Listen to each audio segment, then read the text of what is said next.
He can't be the Hulk. I'm the Hulk. Oh, please. You couldn't even change into Bill Bixby. Come on, damn it. Change.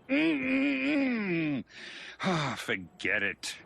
I really did it once. Yes, yes. I just wished you had the power to leave my store. Almost had it there. Well, Johnny, it's not quite St. Patrick's Day, but it's close enough. Close enough to do a green-themed fantasy masterpieces. Yeah, I love that Simpsons clip, especially the audio, because it just sounds like Stan trying to take a shit in his old age. I know, especially that last one. Todd, let me out of the dog cage. Oh, we'll definitely be hearing more Stan Lee Simpson clips over the coming weeks and months. Mm-hmm. So anyway, yeah, St. Patrick's Day is coming up. And what better way to celebrate than talking about some of our favorite green-themed superheroes, especially the Incredible Hulk, one of my all-time favorites. But also, because these cartoons from the 60s are so friggin' cheesy and great, the Green Lantern, specifically the 1967 cartoons. So yeah, this will be fun. So we'll start with Green Lantern. Johnny, any thoughts up front on the Emerald Guardian?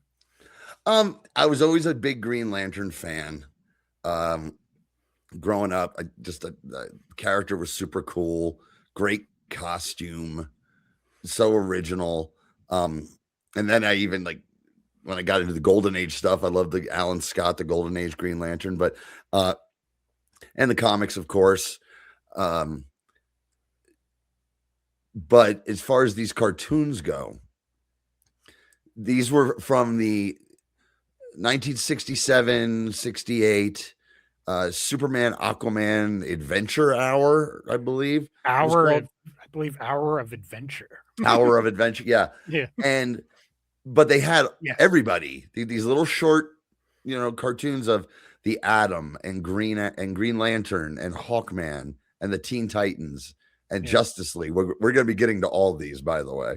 And when I was a kid, they were in syndication, but you never knew when they were on.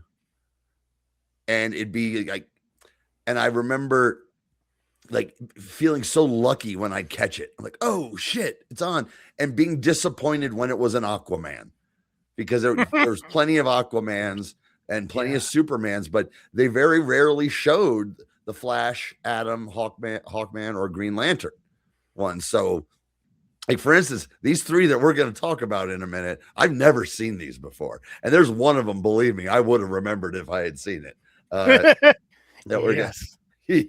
And so I was super excited with that. We're going to get to watch these, because I just remember being 8 or 9, and flipping around the TV and being like, oh shit, and being so excited. But again, they were never on. This is the day they're on. It was they just pop up. Channel 17 is having these on at 3:00 in the afternoon for some reason. And I got lucky and caught it. So, but I was always a big Green Lantern fan, right up all the way up until when my ex-wife and I first got together, and she decided that, okay, well, maybe she'll read a few comic books too. Trying to, find common ground with me. Oh, I did the same thing, believe me. And she got into two things: Vertigo, DC Vertigo comics. And briefly, she got into Green Lantern when they changed it over to Kyle Rayner after Hal Jordan breaks bad. And she bought 6 issues of that, and she was kind of interested in that for a little while. But yeah, always just, again, look at that picture. What a great costume. It's so original, so different. Mm-hmm. It doesn't look amazingly like something from Freakin's Cruising, like Hawkman's wearing over here. And I saw the Hawkman bandana in his back pocket.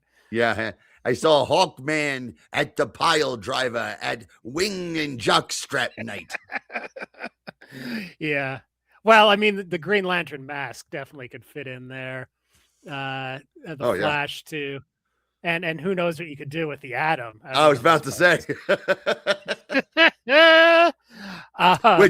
which honestly, if anyone's watched The Boys, the TV version of The Boys, there's a shrinking guy. And yes, what we're hinting at does happen. Yes, yeah. In The Boys. I've only ever seen the pilot episode, and yes, that was one of the standouts or whatever, most memorable parts of. And it was at like a Studio 54 type party too. It was at a superhero sex party. Right. Yeah, and the shrinking guy, the Ray Palmer himself was serving as the gerbil. Richard Gere did not guest star. No. Yeah, so for me, Green Lantern, I mean, like you, I've always loved the costume. In the 80s, I was into, Batman, the Flash, Swamp Thing, and some others, but I didn't really get into Green Lantern in the 80s. That was kind of a weird decade for him where he, like Jon Stewart became Green Lantern at one point, and Hal went away, and then there was Crisis, and everything got rebooted, kind of, and then there was the Green Lantern Corps. Yeah, book. the books in the 80s, the Green Lantern books in the 80s weren't very good. Yeah, they weren't. And I remember the one you're talking about when they briefly brought in Jon Stewart, because A, I had that issue, and B, it was I had a page of original art from that issue. That I got at a convention for there was a bin of original art. And I think I got it for like $3. But it was Keith Pollard original art. I had that might also be somewhere at my father's house where my collection is. Well, that could be worth a pretty $5 at this point. well, I wouldn't be. I'd say maybe even 5,000 because the prices for original art these days I know are quite crazy. But yeah, like your ex-wife in the 90s, I got into the Kyle Rayner Green Lantern because it was fresh. I wasn't there at like a ground floor when he started, but a few years in, and then I went back and got the issues where Hal went crazy and that introduced Rayner. And yeah, but I didn't collect it for too long. And then I have some stuff that we'll be talking to later when we get to my collection. Like I don't have too much Green Lantern in my collection, but there was one specific reason why I wanted to do Green Lantern now is because I've been reading the original Gil Kane Green Lantern for the last month or two, finally. So it's fresh. Yeah, but other than the costume, it's just not a character I've been super invested in. And as far as these cartoons go, I don't remember seeing them at all. Super Friends, the late 70s Batman cartoon. Yep, I remember that. Shazam, Plastic Man, even. I have little vague memories of Plastic Man, the late 70s stuff, early 80s stuff. But these ones from the 60s, no, not at all. I don't know if they really were still rerun because once Super Friends came out, you would just go with those ones. You wouldn't really go further back for these ones. Well, once again, it was we've talked about this 100 times on our hit other show, Mystery Titans Theater, how I had access to the Philadelphia and the New York channels without cable. So I got twice the amount of UHF channels and local channels. So there was everything in syndication. Yeah. Just everything was in syndication. Like the Superboy. There was a Superboy cartoon from the 60s as well. That I remember seeing a few episodes of that. But speaking to that, going to Super Friends, we'll talk a little bit about it because we're gonna definitely do a show on Super Friends. And I was a kid and a young kid, and seeing Super Friends, I hated it because I was already into comics. And while I might have been the right age for Super Friends, I was a smart kid. I could read. And I'm like, Super Friends, they're the Justice League. What a dumb name. And where are the villains? And Wendy and Marvin are stupid, and Wonder Dog. But then when they did the one season, the challenge of the Super Friends, and you suddenly had Flash and Hawkman and the Atom and Green Lantern.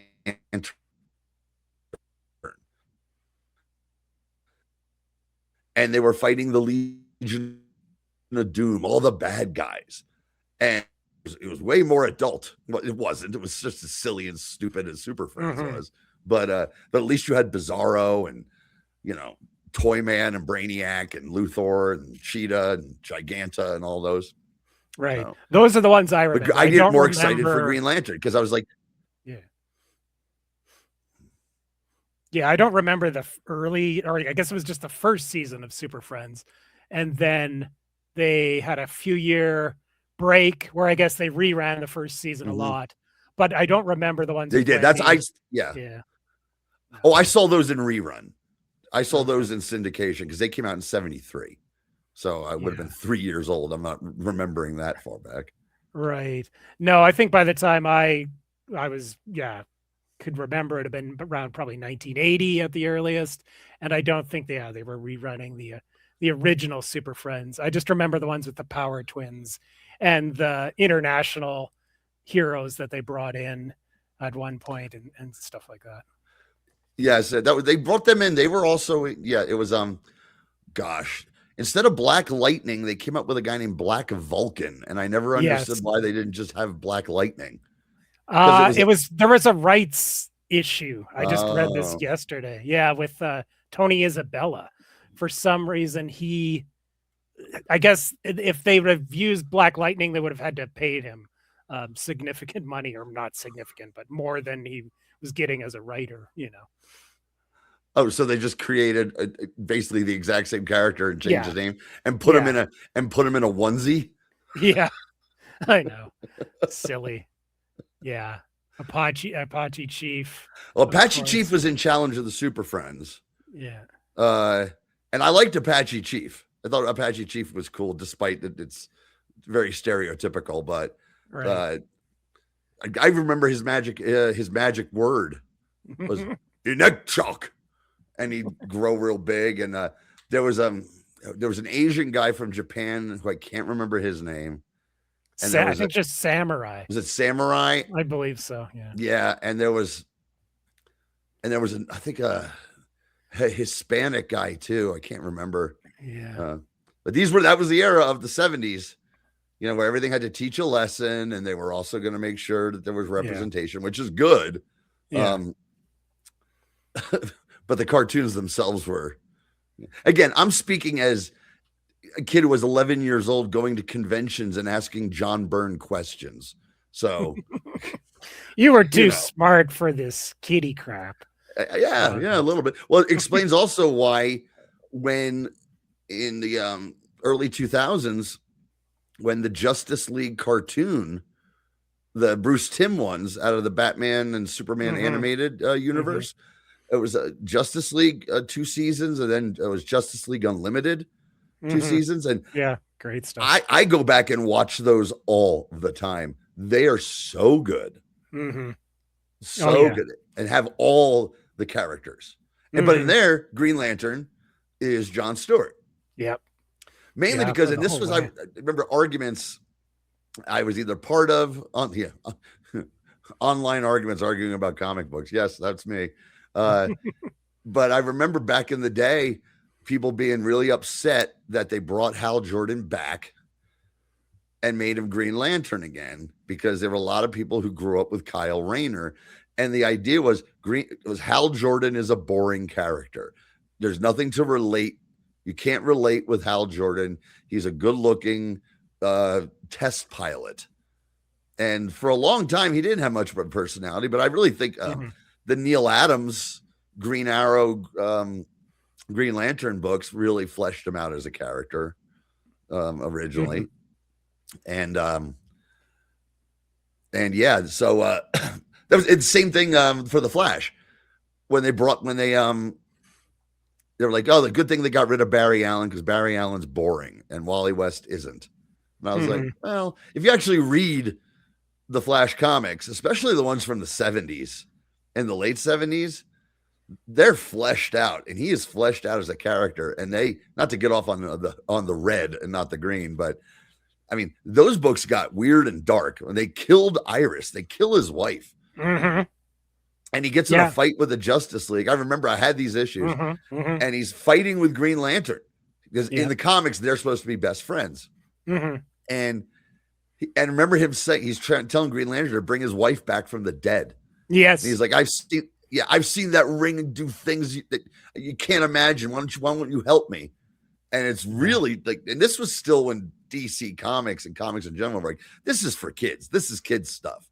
And it was dealing with a man's trauma and pain after his wife was murdered. It was really heavy shit. Yeah, I just read that storyline for the first time not too long ago. Yeah, late 70s. Yeah, that stuff, it was surprisingly good. I don't know why I didn't think it would be that great, but yeah, it was really good.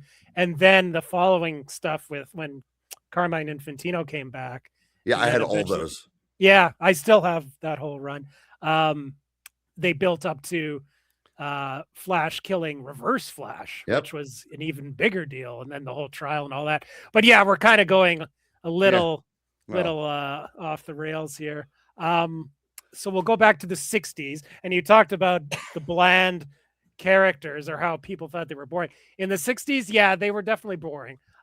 Green Lantern, Flash, they're basically interchangeable. A lot of them, Aquaman too, Hawkman, like all the 60s. I mean, I love the art.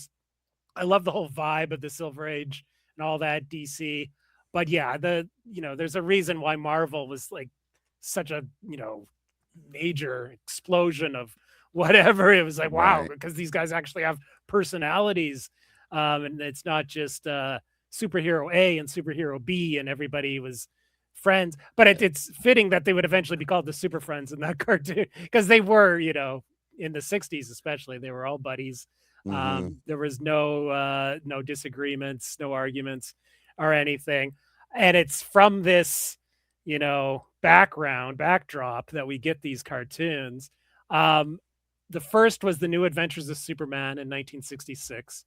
And I guess we should say these were all made by Filmation, who would later do He-Man and all kinds of cartoons. But they didn't do the Super Friends. That was Hanna-Barbera. But yeah, they did these. Very much a proto Super Friends for sure. Just the structure and everything. Even Ted Knight as the narrator. He was at least he was in the first few seasons of Super Friends, or maybe just the first one.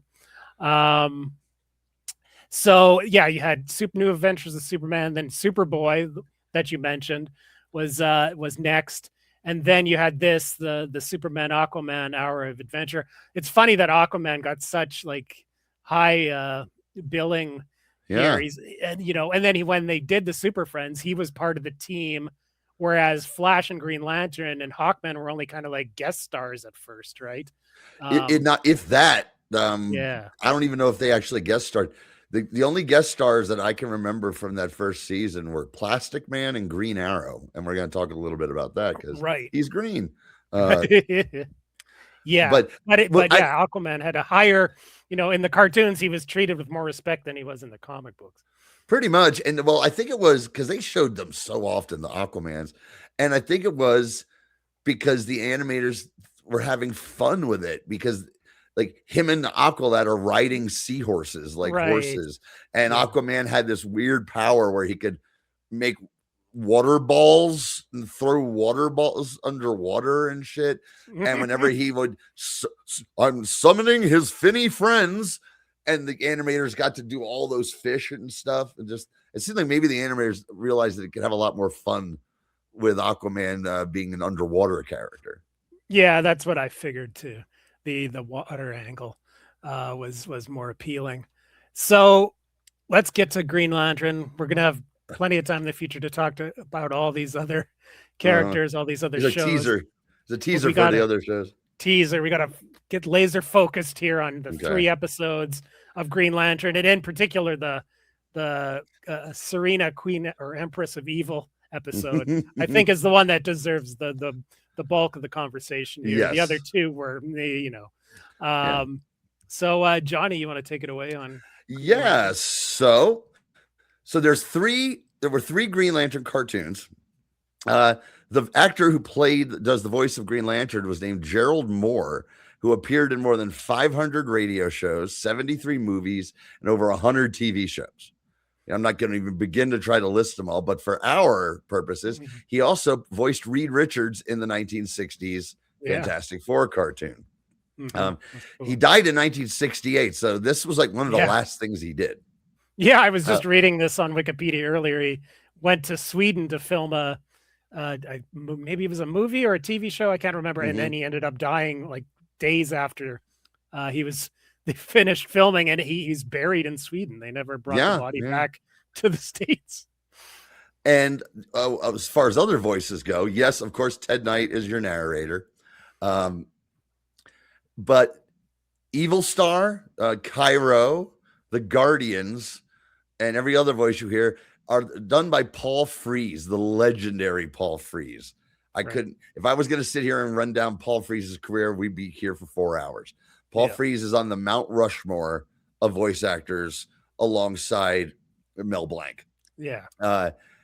You name it, he was in it. Bullwinkle. He was one of the Bullwinkle voices, for instance. Dick Tracy. He was in the Dick Tracy cartoon. Gomez, wasn't he? Yes, he was like half of the characters. Okay. And not just cartoons. And like in movies, whenever there was a radio announcer or a narrator, that's Paul Frees. He was in everything. And he was really another man of 1,000 voices. Because you have to figure, he did Cairo in this and the Guardians. That's insane. But great range.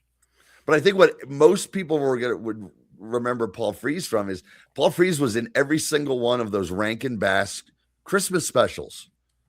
Like I don't know if he was in Rudolph, but he was in Santa Claus is Coming to Town, Mr. Magoo's Christmas Carol. He was in those Mr. Magoo's that we loved, where he was an actor. But that's where Paul Frees, I think, is the most famous. Is generations and generations are still watching those Rankin Bass holiday specials. And Sirena was voiced by a woman named Diane Maddox, who had a very small, short career. But again, for our purposes, she did. In fact, it felt like she got her most work on this show. She was also the voice of Mira, Aquaman's wife. Right. So our first episode is Green Lantern in Evil Is As Evil Does, written by George Cashton. And George Cashton is a DC writer who also wrote all of these episodes. Yeah. Bob Haney, I think, wrote some too. Oh, okay. Zany Haney, who did Teen Titans, the original Teen Titans, amongst other things. Yeah, the weird Teen Titans stuff. Yeah, the super groovy hip one. I'll play the intro to the cartoons because it's really sweet. By authority of the mystic guardians of the universe, on the far distant planet Oa, Hal Jordan, test pilot, becomes the Green Lantern, a cosmic crusader whose magical power ring at his bidding accomplishes the impossible. In his continuing fight against interplanetary evil, Green Lantern, Guardian of the Galaxy. That's about as cool as these cartoons get. Oh yeah, man. Although the nerd in me is like going, well, actually, the Guardians aren't mystical, and his ring isn't magical. That would be Green Lantern of Earth 2, the original Golden Age Green Lantern. That's right. Magical, but the Guardians are blue skinned in the comics. Yes, the Guardian they whitewashed the fucking Guardians on this show, and it's so funny because the first thing you see is the Guardian's head. Yeah, on the screen. Yeah. And it's a white guy with white hair, and he just looks like an angry science teacher. Yeah, I know. Some weird choices, as we'll get to, as far as what they kept and what they changed from the comic book. Okay. So Cashton also wrote every episode of the Mighty Hercules cartoon of the 60s. Awesome. Yeah, one of my all-time favorites. Yeah, those were part of that whole the Hanna-Barbera Adventure Hour. Probably it had a Frankenstein Jr. and that's Space Ghost and the Herculoids and Fantastic Four, et cetera, et cetera. We'll definitely do a deep dive on those. But so this episode, we're on Oa, and the Guardians must warn Green Lantern that Evil Star has escaped galactic jail. And this was kind of cool. Evil Star, an actual villain from the comic books. Although with that name, it sounds like something that the non-comic people just made up. You know, what do they call these super villains? How about Evil Star? Yeah, that'll do. Yeah, he's escaped galactic jail. His mask doesn't look like a star; it looks like a starfish. Yes, it's kind of floppy. Yeah. So Green Lantern tells his buddy Cairo that there's trouble, and Cairo, he's blue. He's bluish, with pointy ears. They wasted all the blue on Cairo. They had none left for the Guardians. And he's from Venus. Now, I was figuring, okay, Green Lantern's sidekick in the early comics was his mechanic, because Cairo's his mechanic. Yeah. Was a mechanic. His name was Tom, something Hawaiian, but they called him Pie Face. It's like insanely racist. Like he was actually from Alaska. Alaska. Okay, that's it. Nevertheless, insanely racist, even for 1961. I was shocked that flew for as long as it did. Yeah. And I'm wondering if they did the voice work first and then animated it later, and originally it was going to be Pie Face, and then someone pretty said, sure we can't put that on TV because the voice of Cairo is a racist Asian accent, right? In a big bad way. That must be what happened. Because why would you, if you're going to change them to Venetian, why would you have the voice still like that? So they must have did the voice first. But then why not just call him Tom? You don't have to call him Pie Face. You can just call him Tom. Yeah, well, totally. That's way too racist, but we love the voice. I know. We'll keep the voice.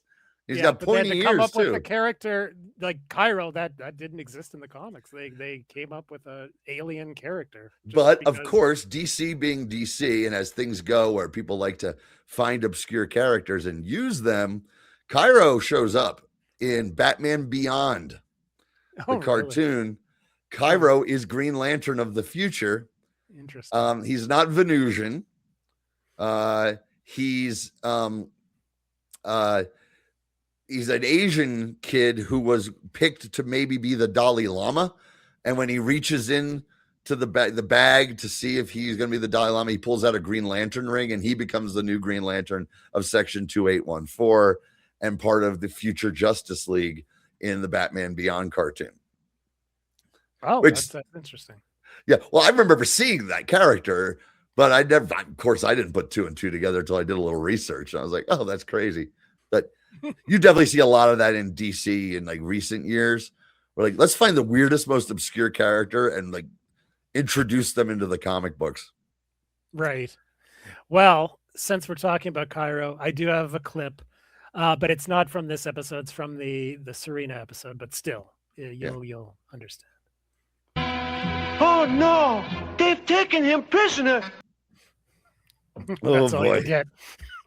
Oh That's boy! all you need. That's all you need. How about a few of them calling him boss? Yeah, yes. Boss. I was like, ugh. Yeah. Well, that's straight out of the comic. Like I said, I've just read this stuff, and I mean, he's other than the Pie Face name, and they usually just call him Pie. I don't know if that makes it any better, but he's treated, with utmost respect. He's not. Yeah, Julie Schwartz says you can't call him Pie Face. Pie. Okay, Julie. Yeah. So and he helps Hal a lot, and he's the in charge of chronicling Hal's adventures. That's an ongoing thing where he's like, oh, here's a story that Hal told me, and it shows him writing it into his journal and all that. Yeah. We don't see her. We don't see Carol Ferris. No. In this because they make it clear. We'll get to it. They make it clear. Green Arrow and Cairo got something going on. Oh yes, but yes, I did read that they originally. There we are. The ambiguously gay lantern. And that's where it came from, right? And I didn't know that until a couple days ago. I did some. I did some research, and I read, and I didn't read anywhere where Smigel said that this is what inspired it. Yeah, I just read, it was a blog post. I have it here from the 13 Dimension blog. Anyway, he rates the 13 best Filmation 1967 DC cartoons, and this one, or the Sirena Empress of Evil one, ranks 4th. And this is where he said this is the episode that most influenced the ambiguously gay duo. Now, what I read, it might just be a coincidence because I was reading interviews with Smigel all day today trying to find any mention of this. Yeah, and there's none. His whole idea was, let's make fun of the seduction of the innocent Frederick Wortham claim that Batman and Robin were gay. But you look at this picture we're looking at right now, and it's like, wow. I mean, if that's a coincidence, it's a hell of a coincidence. I think it wasn't so much Smigel. It was this other guy, the animator, J.J. Seldemeyer. Okay. Because I clicked on a link from the article I mentioned, and then it goes into him. Oh, no, this is the guy that was the animator of the Filmation stuff.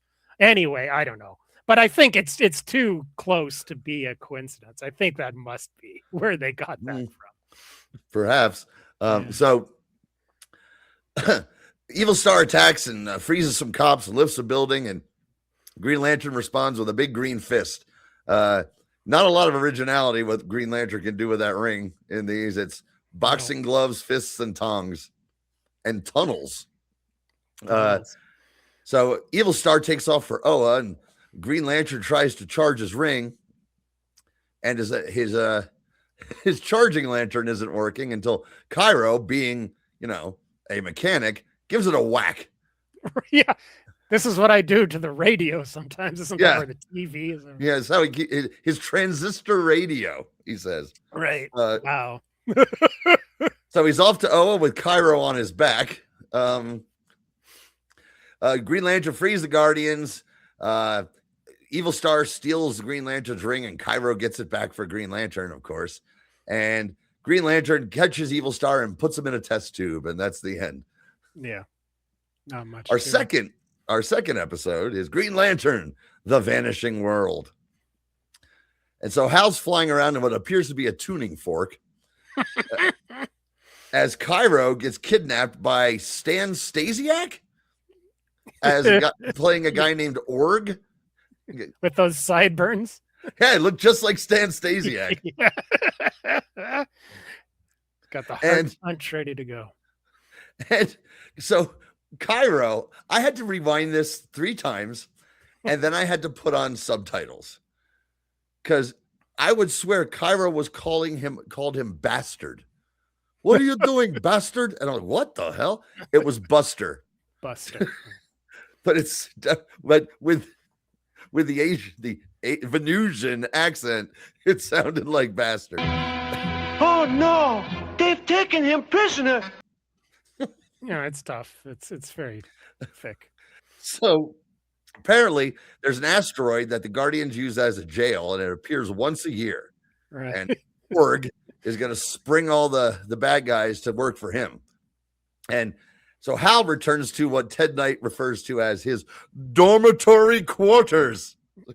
Yes. In the comic from the early 60s, he lives in a boarding house.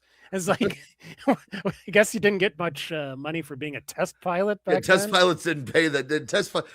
Ferris Airlines did not pay well. No, he was getting screwed big time.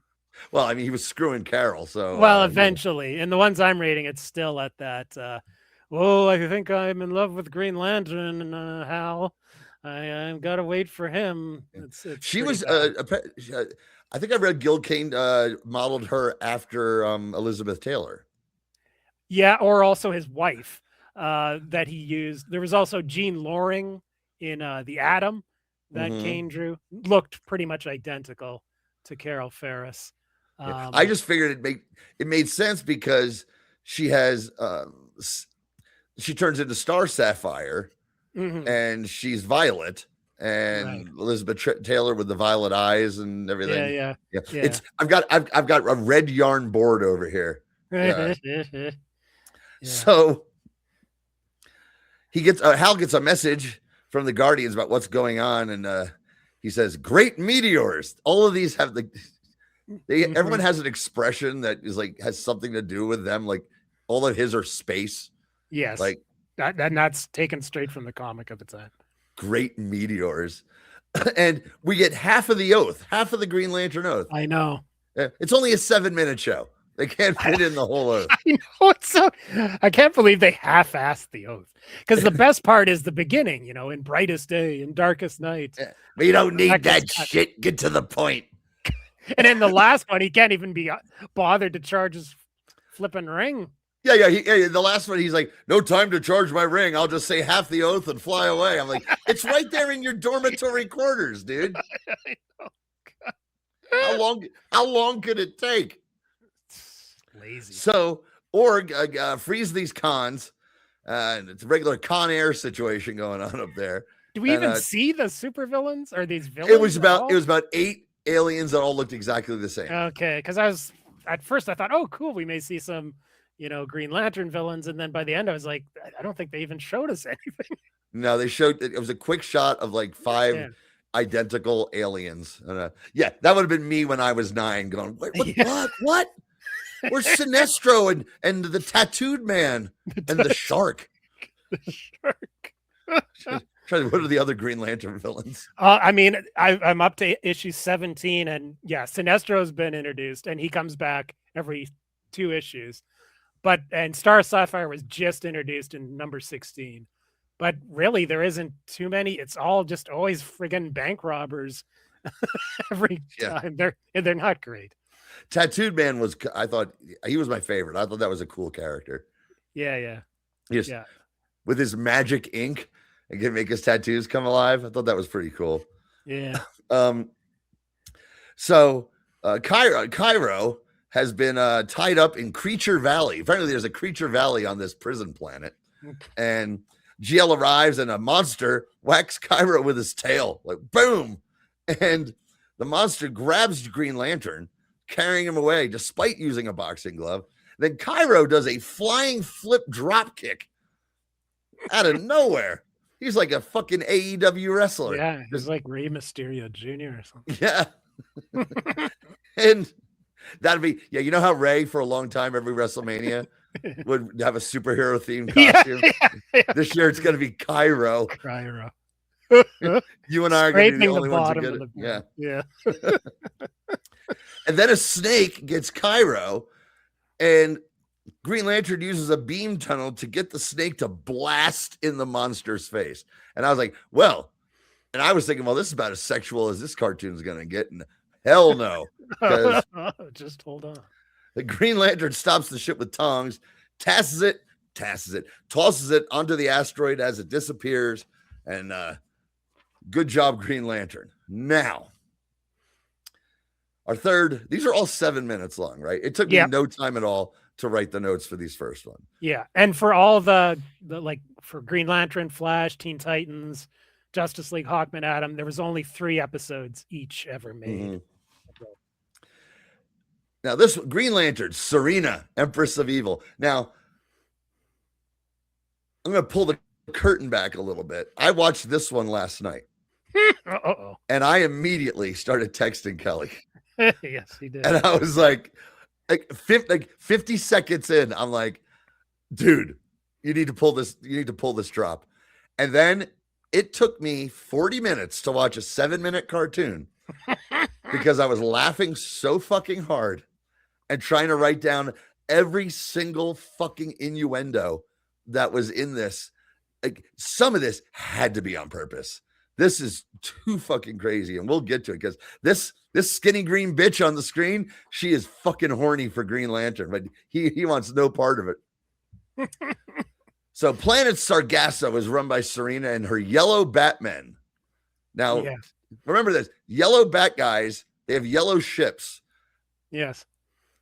There's Green Lantern's ring works fine on them. There's never a mention of his power ring not working against things that are yellow. Yeah, that's another thing that they've lazily tossed aside.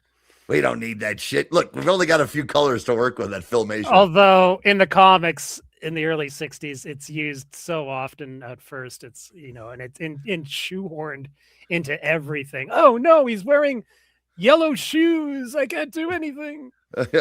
He threw a banana at me. Yeah. And then, and I know you have the drop. Oh, I got it. Sirena, apparently there's a ship like flying by the Sargasso planet. And she says, Queen Sirena, another fleet draws within range. Perhaps they shall lure Green Lantern into my trap. Bring them down. She wants him to go down. Because okay, go ahead. I've just got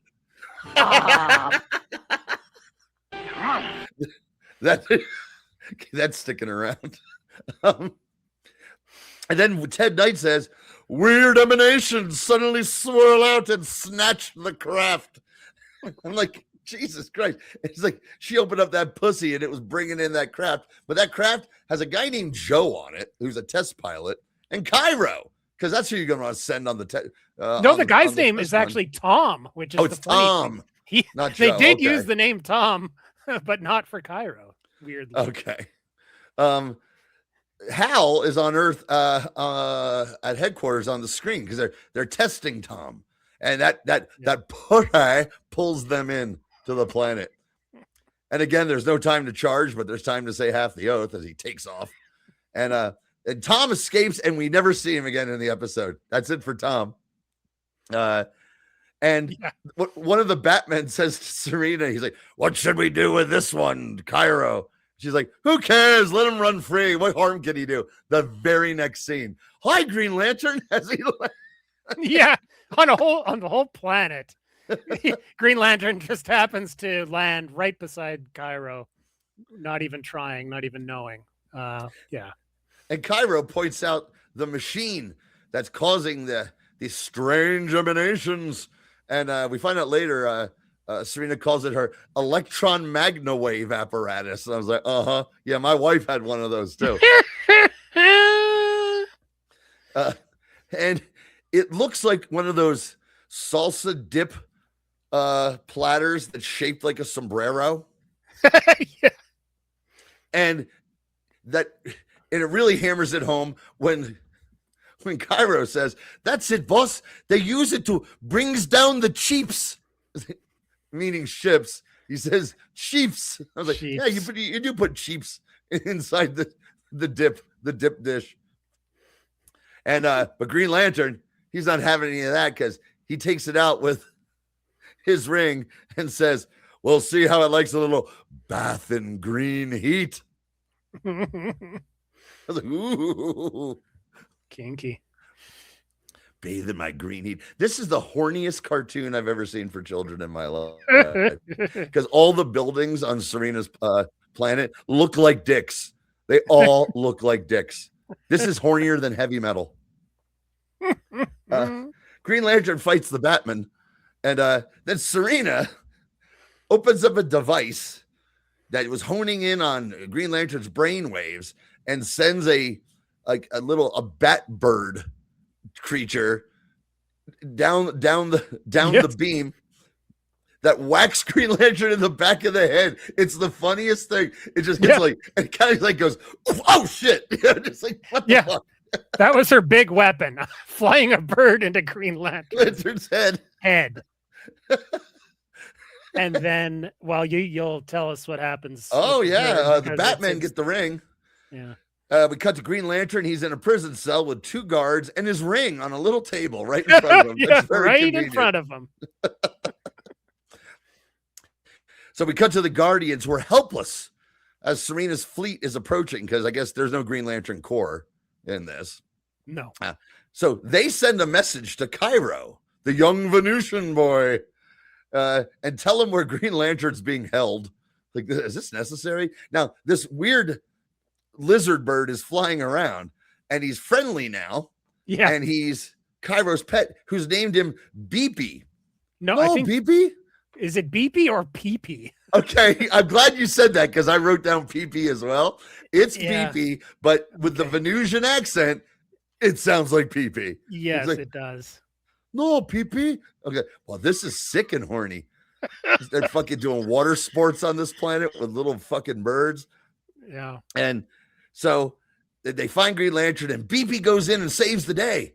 And Green Lantern gets his ring and says to Cairo, "Hop on, Cairo." And then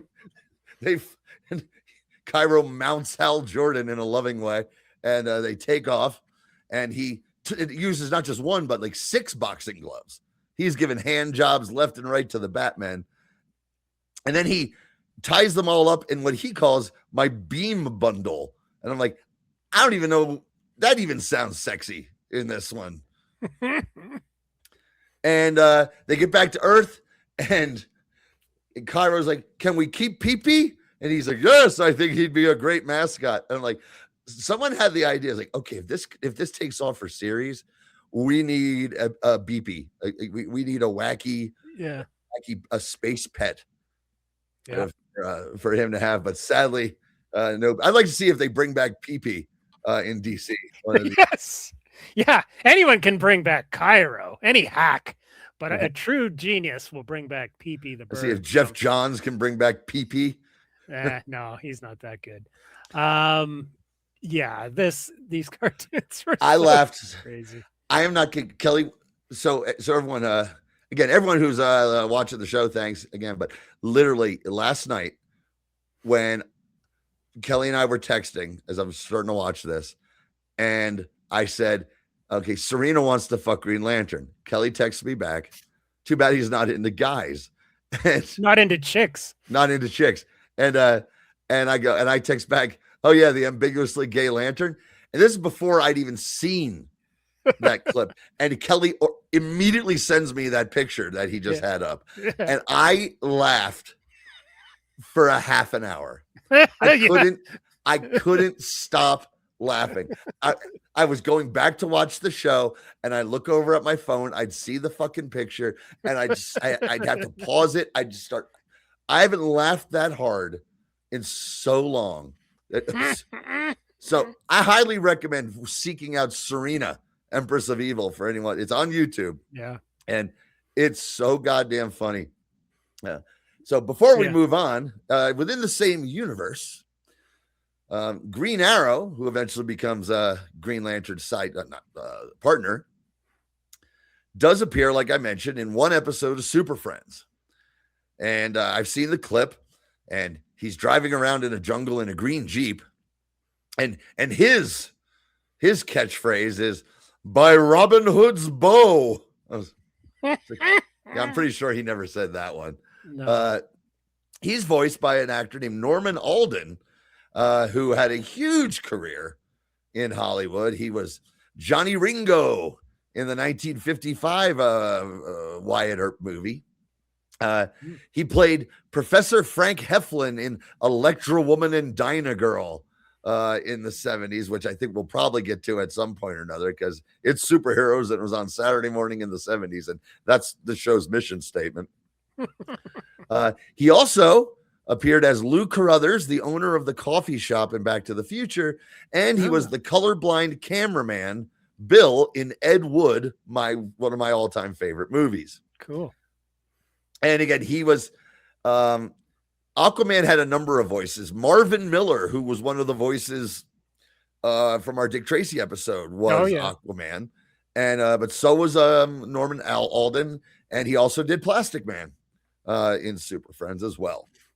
So there's our DC portion of the show. Yeah. And I'm wearing green, and it's a Doors shirt, and I can tie that into the 67 DC cartoons, because that's the year the Doors self-titled debut album came out. And Johnny's, of course, rocking Green Lantern for the, what is it, 21st straight day or something like yes, that? I haven't taken this off since we last recorded. Yeah. Okay. So 14. This shirt, this actually, man, 13 years old. This thing's still hanging in there. Nice. Yeah. So moving from DC to the across in the 60s, they were across the street from each other, were they not? The two offices? I think they were literally to Marvel. And we're going to start with, well, we got, of course, the Incredible Hulk, old Greenskin himself, one of my all-time favorite characters. When I first got into superheroes, it was Spider-Man and the Hulk were 1 and 2, because while they were on TV all the time, Spider-Man's cartoon from the late 60s was rerun almost daily, I think, maybe, or at least Monday through Friday for years and years. And the Hulk, the TV show, was still on when I was a very young lad. And I remember that. And there was a lot of Hulk merchandise around. There's a picture of me from when I was like 3 years old. And you can see the top of my shirt, and it's an Incredible Hulk shirt. I was meaning to take a picture of that and put it up on here, but I forgot. So yeah, I was big into the Hulk from an early age, and I've always, come back to the character. Specifically, I'm really into the 70s Hulk, early 80s too. Dumb Hulk, tattered purple pants. Yeah, Joe Fixit was cool. The Gray Hulk. I've never been a fan of Smart Hulk, Professor Hulk, whatever. Really? Yeah, no. I that's when I stopped. I'd been collecting the Peter David run for years, and then when they did the merger, and the Professor Hulk came out of it, I actually stopped cold then. Okay, I remember. Okay, so I remember when it's early 80s when they first, quote unquote, permanently had him be smart. Yeah. And the president gives him a pardon and he's not hunted anymore. And I remember feeling relieved. I was just like, good, can we move on? It felt like all those Spider-Men in the 70s where he's constantly wanted by the cops. And I remember the issues, like issue 202, where they clear him of all charges and he's not being chased by the cops anymore. And I felt a sigh of relief for my heroes. But and then, of course, he becomes a raging beast and super violent. But I get what you mean, but boy, those Peter David books are so good. You've ever read Future Imperfect? Yes. Yeah, I did read that. I mean, and I did come Lord. back for the last year or two of the Peter David run, but I missed the bulk of the Professor Hulk era. The writing was so good and the art was so good that I get what you mean, because I have a fondness for Big Dumb Hulk as well and his stretchy green pants. Especially the art like we're looking at right here. I believe that's Herb Trimpe. Yep, Herb Trimpe. Yeah, like, and that was the thing when I was a kid in the 80s, you could get the reprints, Marvel Super Action, or no, not Marvel Superheroes. Marvel Superheroes. Yeah, Marvel Superheroes. I always get them confused because there were so many of them at the time. Marvel Superheroes reprinted the Hulks from the late 60s through the 70s, or like to the mid 70s. And you could get those for super cheap, 25 cents, 50 cents, whatever. So I had a whole bunch of those at the same time as it would have been, like the one you just talked about where he got pardoned and then slowly turned into the Savage Hulk. At that time, I was also getting into the reprints, and I immediately, I preferred the reprints. Trimpe was Kirby. I don't want to say clone. That's kind of, derogatory or whatever. He was heavily influenced by Kirby, and I've always loved, always loved Jack Kirby, even from a young age. So I really embraced Trimpe and Trimpe's Hulk, and he was the artist on the Hulk for almost 10 years straight. Like basically almost all the issues between 100 and 200 were Trimpe illustrated, and all the great villains. Like as a kid, I was so into the classic super villains. I loved the Leader. I loved the Rhino, Abomination. We're going to be talking about that. Absorbing Man, Sandman was in there. Like Hulk took on all like the heavy hitters from other comics, right? And there was a mix of science fiction, of course. Well, the character is rooted in science fiction, but I wanted to make a heroic monster. I was always fascinated by Dr. Jekyll and Mr. Hyde. Right. I think Jack Kirby was maybe more influenced by that. I always loved in the Marvel comics, it up in the corner where the numbers is, the little pictures they choose to use. Because the Hulk one is so funny. We're looking at right here. Because I was like, is he dancing? Is he at a dead show? I mean, that's like me dancing at a dead show. Now that you've said, I've never thought of it that way, but totally. Like, I would definitely be wearing purple pants, no shirt, and some hippie chick would have painted me green while I was on mushrooms. Say you were definitely green. Oh yeah, some hippie chick. I was on mushrooms probably, and some hippie chick was like, "Hey, we gotta paint you green. Anything you want. Anything you want." Johnny Smash. Johnny Smash. I had when the Hulk TV show was a hit, and the thing was, we'll talk about it because we're going to talk about it. I'll get this right out of the way. I hated it with a passion. I did watch in researching this show. I found that there was a maybe 25 episode YouTube show with Stan Lee called Cocktails with Stan. Yes. That must have been one of those things his handler Todd was having him do in those days, where he gets snippy with people. It's bonkers. I watched one where he's interviewing Felicia Day, and she's talking about something, and he gets in her face about something. She's talking about how she likes to do ice sculptures with a chainsaw. Chainsaw? Well, how do you do how can it be precise? And she's like, well, you also use a chisel. Aha! So it's not just a chainsaw, but a chisel. And she's looking at this old man like, what the fuck is going on here? She should have said, well, you took all the credit for the characters that you didn't create, old man. Yeah. Well, the one I watched was with Lou Ferrigno.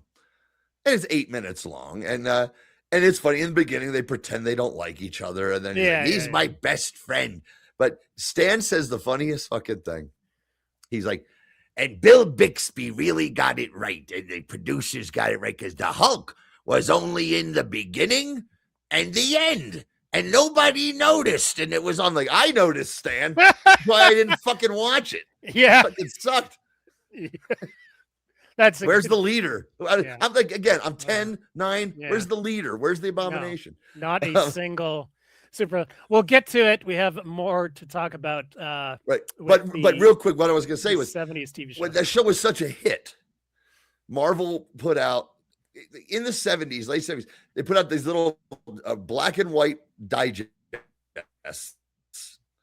of all the Silver Age, like the first 8 issues of Spider-Man, Fantastic Four, the first 6 issues of Hulk before they canceled it. I had those where they didn't know what they were doing. Issue by issue, the character changed. But they released this big, we'd call it a trade paperback in today's terms, but it was a big, thick one. And it had a couple of early stories like versus the Ringmaster. And at the end, it had a story where he fights Boomerang. But the entire middle is because the Hulk stories and Tales to Astonish were like a Saturday afternoon serial. They were to be continued, there is like, this starts with Bruce Banner and Major Talbot are behind enemy lines in Russia. Yeah, behind after a battle with the Crimson Dynamo or something. And it leads into the creation of the Abomination, and it ends with the introduction of the leader all the way up to the Hulk gets smart, and he and the leader are on the moon with the Watcher. Yes. Yeah. It's insane. And it's like, I could do this because it's a video podcast. It's like this thick. And I was a kid. I was like, this is so awesome. Every month is a cliffhanger. And that was a big part of all the whole. In fact, when we get to Power Records, speaking of cliffhangers. Yeah, total cliffhanger. And speaking of the mid-60s Tales to Astonish era, there was the cartoon, Marvel Superheroes, a whole bunch of them, similar to the DC Filmation ones, but much more. Like there was way more episodes produced of each character. And the Hulk ones, I had videotapes, and they came out in the 90s. They put out all the characters from these. I had Hulk, Thor, and Iron Man. I think I didn't. And there was also Submariner and Captain America. Yeah, Actually, no, I definitely had Captain America. Yeah, so I didn't have Iron Man. I had Hulk, Thor, and Captain America. The best songs. Yes, the songs were so good. That again, those shows were on in syndication when I was little, but much like the DC ones, you never knew when. It was always lucky to catch them when I was a kid. So that. Yeah, I do remember seeing the Captain America ones, if none other, from like the mid '80s. On like I think I talked about this on was maybe the Dick Tracy episode, where there was these kids shows on the weekends where you'd have a studio thing and then they'd throw to old cartoons, and they definitely played the Captain America ones then, melted the Hulk too. But I've got, of course, you mentioned the great theme songs about the Hulks here. Dr. Banner, melted by gamma rays, turns into the Hulk. He and glamour rays, Wrecking the town with the power of a bull. ain't no monster clown who is as lovable As ever-loving Hulk. Hulk. Great stuff. Yep. I've never been able. I've always thought that she says, "Ain't he unglamorous?" Yeah, But that's what I thought. Is that what it is? I think so. I didn't try to look for the lyrics, but Yeah, well, maybe some. I mean that would make sense. I mean it's funny, tongue in cheek sort of Yeah. campy There we go. stuff. See if I can remember all of them real quick. It was like, from the Rainbow Bridge of Asgard, where the mighty heroes roar, we'll behold without a blunder the god of thunder, mighty Thor, and Tony Stark, deal. A real asshole with a heart of steel, but Iron Man says he fights and he fights with repulsor rays. Man of power, Iron Man. And Captain America throws his mighty shield. All those who chose to oppose his shield must yield. Yeah. Or he fights for the right, and the red and the blue, and the red and the white and the blue come true when Captain America throws his mighty shield. And I don't remember the Submariners at all. No, I don't know if I've even seen any Submariners to this day, even though they're on YouTube and you can watch them. Well, you will be seeing them sooner rather than later. We'll do a whole Submariner. But real quick, while I'm thinking of it, do you remember the 1982 Hulk cartoon? That was part of Spider-Man and His Amazing Friends. They did a backdoor pilot on an episode of Spider-Man and His Amazing Friends, the one season of the Hulk. Yeah, no, I do remember that with Stan Lee narrating the beginnings. Oh yeah. That was another one. Yeah, Spider-Man and Amazing Friends and the Hulk in the early. Another great thing that I just loved so much. That was like my tail end of being like in front of the TV for Saturday morning cartoons was in that era. It was Spider-Man and His Amazing Friends, Hulk, the Shazam cartoon that was on around the same time on CBS, I believe. That was like, I watched. Hey, can I tell you what? I watched Smurfs. I was too old for it, and I watched Smurfs because I was like, they got the pretty good plots going on here. Yeah. I was a big Smurfs guy. The Hulk, early '80s, they would have some of the classic villains. They had a few. She-Hulk was on at least, but the cheesiest thing was when he would change back from the Hulk to Bruce Banner. Magically, his clothes would come back to normal. Yes. Well, it's Saturday morning. You can't show a guy with his nipples showing unless he's a green monster. Yes. I don't think he had nipples. I don't think Joel Schumacher wasn't working at Marvel Animation at the time. Those were good. So we didn't. I just watched the one you put in the playlist, the origin story, and it was just the beginning of it. From the '66 cartoons. They're hard to watch. It's the animation, of course, is taken pretty much straight from the actual Jack Kirby comics. Yes. With little movement.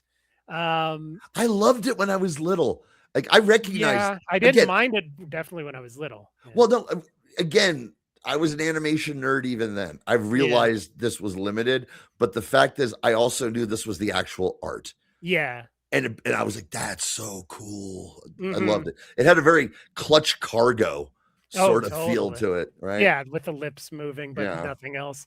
Yeah, but it's trying to watch them like today. You can only take them in small doses. Oh, you get one gummy and I will sit here and watch right. all of them. I guess for I hours. need to expand my mind a bit beyond just a beer. Or two. Why do you think I was laughing so hard last night for 45 minutes?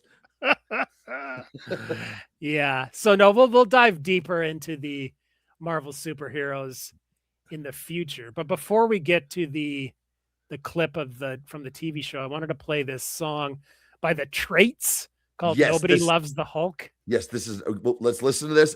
It's an amazing story. And I've got some slides from Hulk comics from the 60s and 70s to accompany this. You're a regular producer. I'm trying.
Social commentary.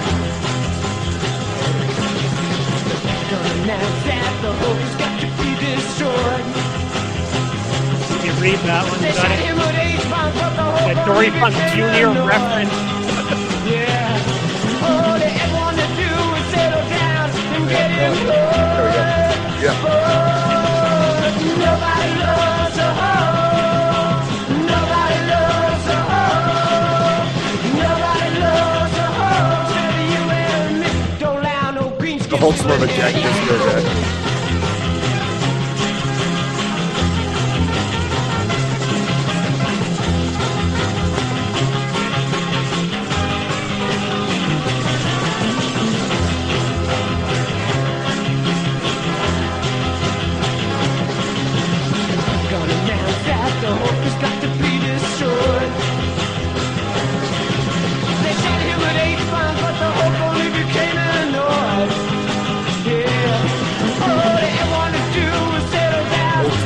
Says to New York, drop dead.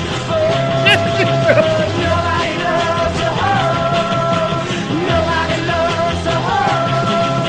Nobody loves a hoe. Except you and me. Don't allow no green skin people in here. Yeah. Nobody loves a hoe. Nobody loves a hoe. Nobody loves a hoe. I said nobody loves a hoe. Great stuff. I don't know if I'd ever heard that before until a few weeks I remember seeing the ads in old comic books. Yeah, because it was from 1969, band from New York, I believe. And so the story is the song was written by a woman named Rosalind Rogoff. Okay. And she wrote it and then was looking around in upstate New York and found like a local garage band, the Traits. Right. Yeah. And got them to record the song. And there was a B-side anti-war song, anti-Vietnam War song. Of course. And it says here, it was surprisingly well remembered when you consider that she sold it exclusively through an ad in the back of Marvel comic books. This wasn't commissioned by Marvel. Yeah, I didn't. She just did this and put copyright Marvel on the fucking record and sold them in the back of Marvel. And they were like, sure, no fucking problem. And the thing is, she only sold a few hundred copies during the initial run. Really? Yeah. It says here that the song was later recorded by two other bands, Swedish garage rockers, The Maggots, recorded it in 2006. A free jazz group, the Tight Meat Duo. Oh, wow. That sounds like it Gotta hear belongs that on version. Serena's Planet. Yes. Recorded the song in 2007. So yes, she advertised it in Marvel Comics. Had 2,000 copies made, sold a couple hundred, donated a bunch of them to the fire department as Christmas gifts for children, and sold the remainders to a collectible store. Many were found later in a warehouse somewhere, and she says that she kept one copy for herself, and it's not terrible, but she prefers not to associate with it because it's part of her unsuccessful entrepreneurial past. Well, I mean, here we on Fantasy Masterpieces salute you. It was salute you, Rosalind. It was great. Yeah. Apparently, she went on to an acclaimed career as an educator, I believe. So. Oh, great. Yeah, no, that's fun. I mean, and the Hulk was embraced. You know, you read these stories about in the 60s, you know, the hippies embraced him and the counterculture and all that because he was an outcast and all that. And, you know, became kind of a mascot for the hippies and stuff like that. It makes sense somebody would have made a record on him. It's pretty cool. Pretty cool. Yeah, stuff. I remember the one image you showed of the T-shirt. Yes. Here comes the Hulk. No, I mean the sweater. Here comes the Hulk. There goes the Hulk. Yeah. I remember seeing that ad. Yeah. Oh yeah. Well into the 70s, I think. I'd always wanted one of those. Did I. Yeah, I'm sure someone's like done a new version at some point, but now you can't see it here. The joke is on the back. It says, "There goes the Incredible Hulk," and he's carrying, and it's a little red wagon, dragging a little wagon. You can see him holding the rope in the front, but yeah, it's so strange. But I just love 60s Marvel, anything that's associated with it, all kinds of crazy merchandise and stuff. I think that's what did Marvel not have any control over the advertisement page, because you think that had to be the same page, you know, where you get your X-ray specs and all that shit. I mean, did that come from somewhere else and it got slipped in there? Because you'd think Stan would notice that.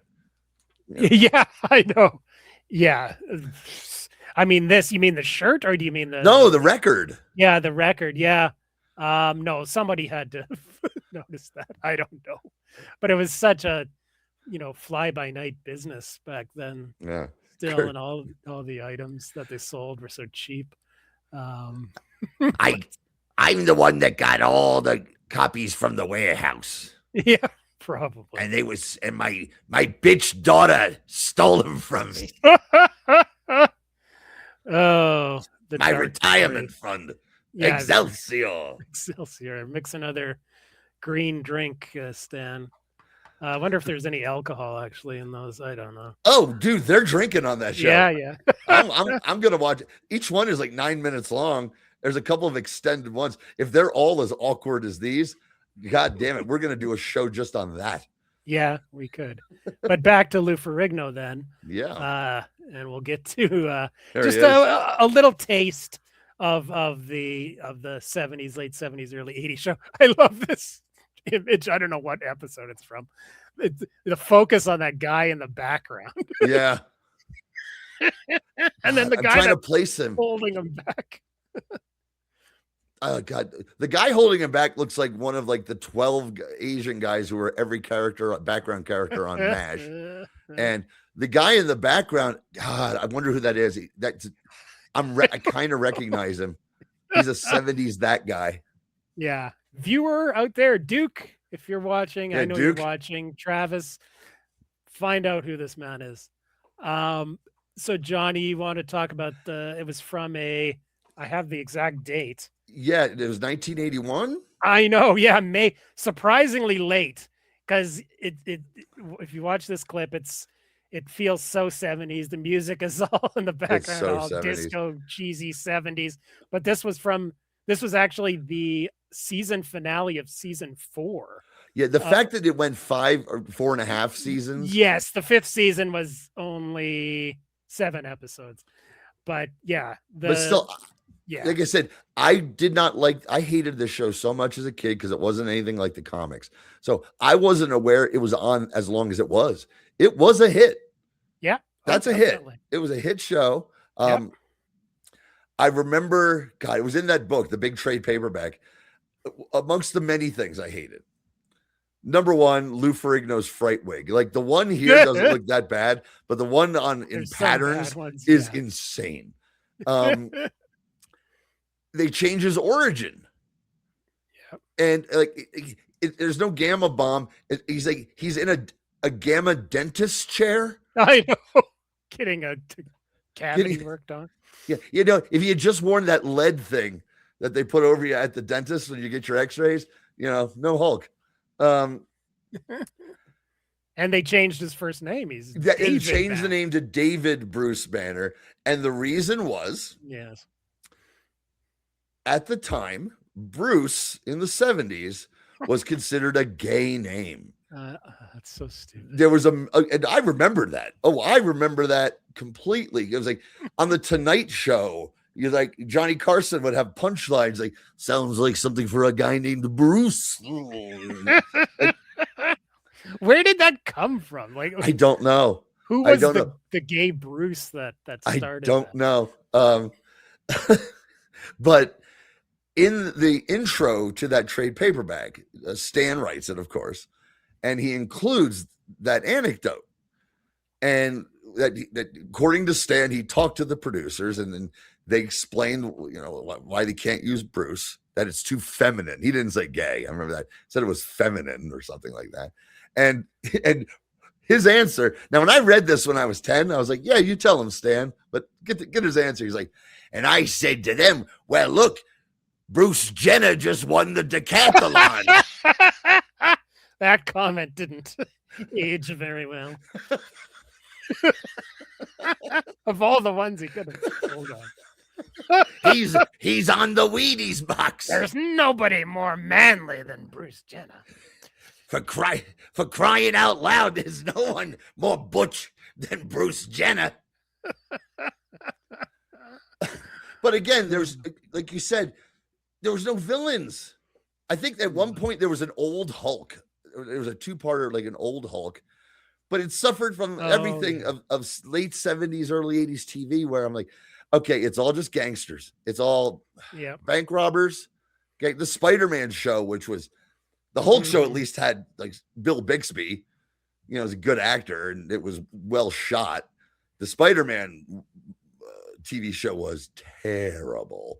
But again, I've only seen like the first. I remember renting a tape. It was actually Travis and I when we were in high school. There was a tape in one of the video stores of the Spider-Man 70s show, and it was maybe 2 episodes, if that. Maybe it was just the pilot. I don't know. I remember being so excited because Spider-Man was my life when I was a kid. Yeah, me too. And when I was a little kid, I didn't have a bedtime. I didn't need one. I'd just fall asleep. And as soon as I fell asleep watching TV, off to bed, and I didn't argue. And I remember fighting to stay awake to watch that Spider-Man show. And being so disappointed that I just went to bed. I'll tuck myself in. I'll tuck myself in. Just I grabbed my Mego Spider-Man doll and went to bed. That must have been disappointing. Because the Hulk. I mean, I was too young when it was in first run, and then it wasn't rerun until years later. But if I'd have seen Spider-Man, that would have broke my heart as a young kid. And Lou Ferrigno, minus the fright wig, is Lou Ferrigno. He looks great. He looks like the fucking Hulk. You know, granted, he's not. And also, I'm a kid. Like, why isn't he jumping over buildings? You know, and all that sort of thing. He's just pretty strong. Yeah, all things considered, it's pretty good since they didn't have the special effects at the time to do anything. Yeah, no, I got it. But again, I'm a kid. I don't understand that. Yeah. But even then, I was like, he's not even in it. That was the big thing. Right. And now basically The Fugitive. It was The Fugitive. Yeah. It was The Fugitive. Now, just like most TV shows of that time, the best thing about it was the intro. Yeah. The intro music, the outro music, the famous outro music, The Lonely Man. Yes. But the beginning, I remember the beginning was kind of creepy and scared me as a kid. And it had the thing, he's being followed by this reporter, which that reporter stays in the opening credits, even though they go for 26 straight episodes without the reporter. Really? But he's still listed in the credits as one of the stars of the show. Must have been in his contract. It had to be in his contract. And in this one, Patterns. I mean, here's the synopsis. Yes, Patterns. David is working for a New York clothes manufacturer. Oh, by the way, every single place he goes, he's David something that starts with a B. B, yeah. And here he's Benson. Yes, yeah, David Benson. And he's working for a New York clothes manufacturer who's banking everything on his daughter's fashion show.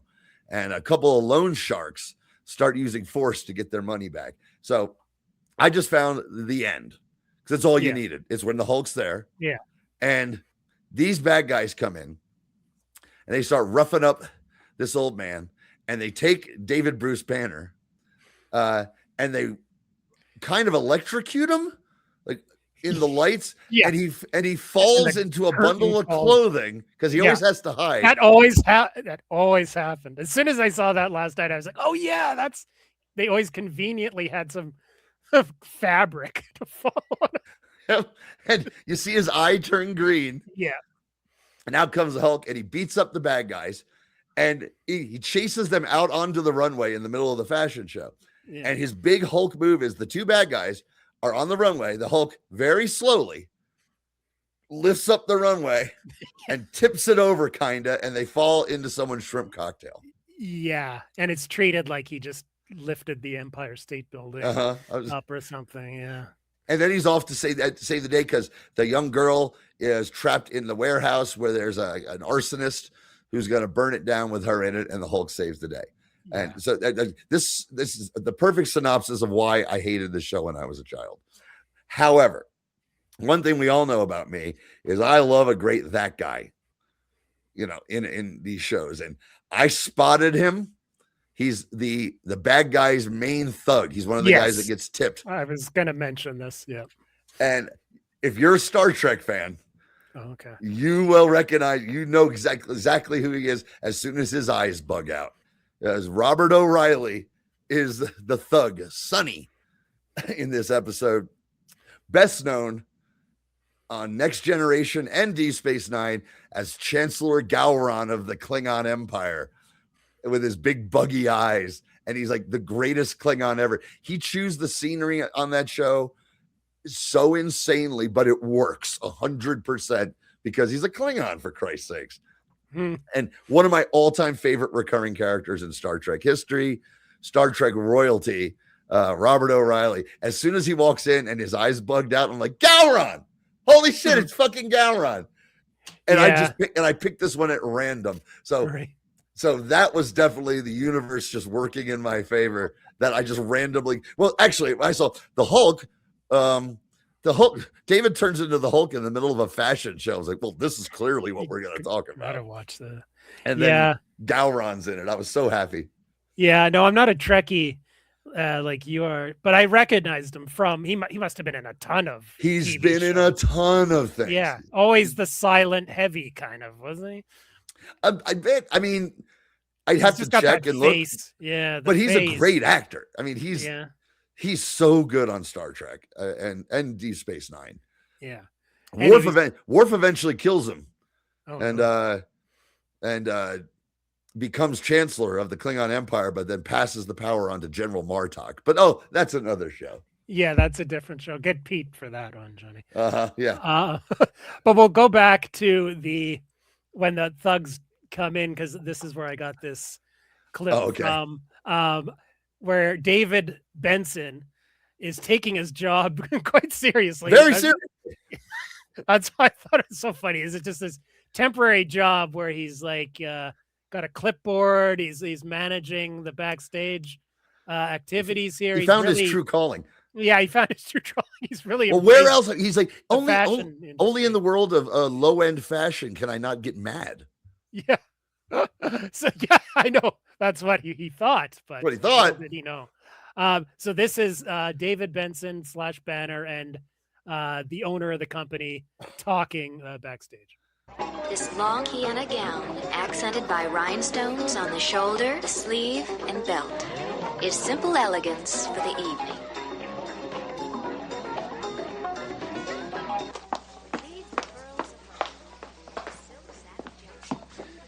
Liz still ain't back? No. Sam, Pittsburgh says he wants a date. Terrific. Tell him I can deliver by the 20th. He wants a date with Liz. Tell him to drop dead. Fine. What a business. Such a strange throwaway. It's so funny. scene. It's so funny.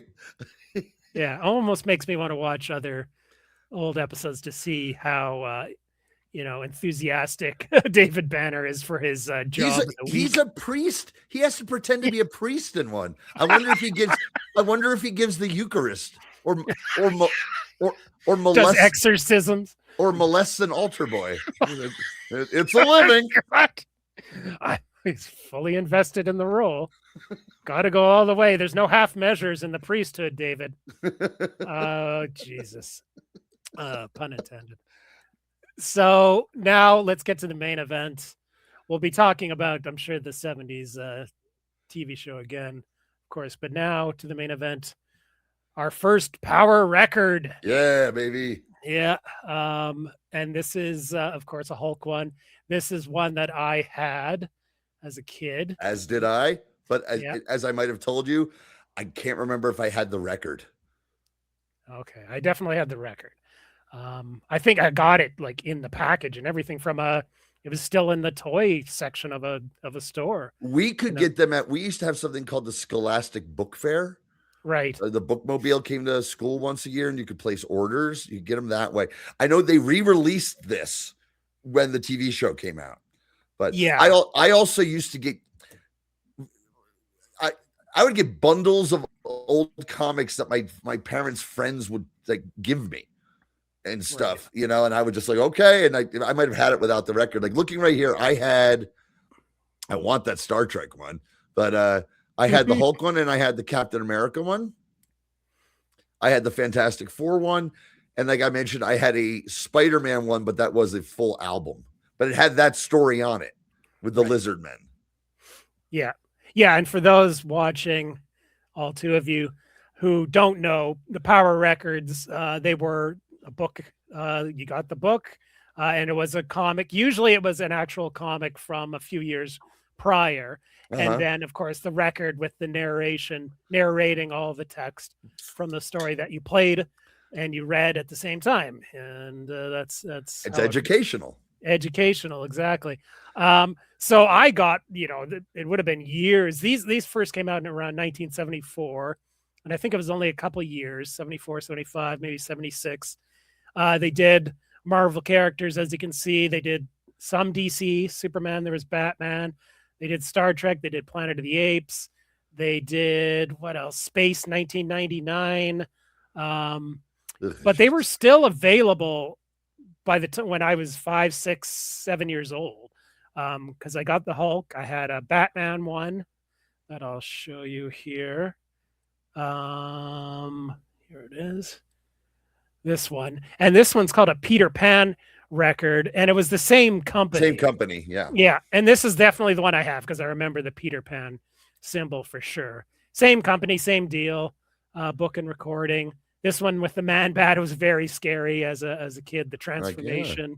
And then, of course, I had the Man Wolf Spider-Man one. This was the first one I had, and very similar to the Man Bat one in the very terrifying transformation sequence. To the point where I had this one too, in tears at times. Listen. I was young enough to where when he rips out the moonstone from his throat, that it freaked me out as a kid.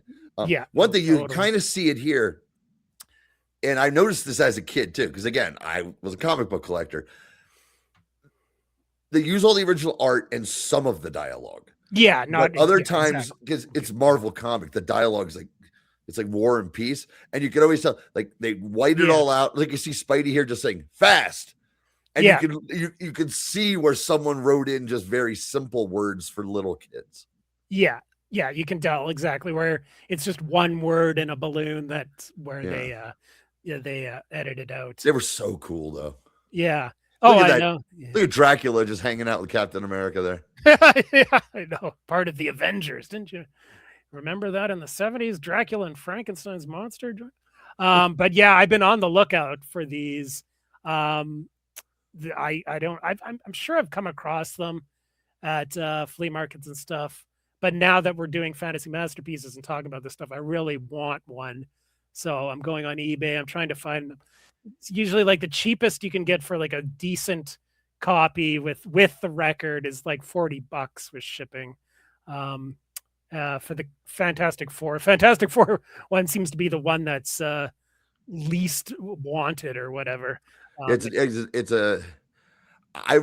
don't know why, but I remember I hated it as a kid. I was very disappointed in it because here's how it opens. It opens, the Thing walks into a room and Dr. Doom has murdered the Invisible Girl. And the Thing's like, what the fuck? And it turns out it's some weird contraption that Reed Richards made that could project your thoughts. And the Thing is like, what the fuck are you thinking about that for, Reed? He's like, I was just wanted to test it to see if it could even do something that would be the worst thing ever. I'm like, sure, Reed. So the Thing uses it to basically just do a flashback of retelling their origin story. Yeah. Yeah. It was issue 126 of the Fantastic Four. It was, I believe, the first post Stan Lee issue. And Roy Thomas was the writer. So they did the origin retelling to start, from scratch. And it's a cliffhanger. I think they all were almost. Maybe the Spider-Man one wasn't, and the Hulk one was too. Anywho, where he's got to go find the Mole Man. Right. So it's like Roy Thomas is really starting from the very beginning. Exactly. And that's a good run, actually. Not to go on a tangent, but the immediate post Stan Lee.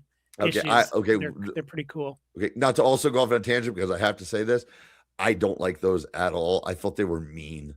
I don't like seeing the Fantastic Four bicker.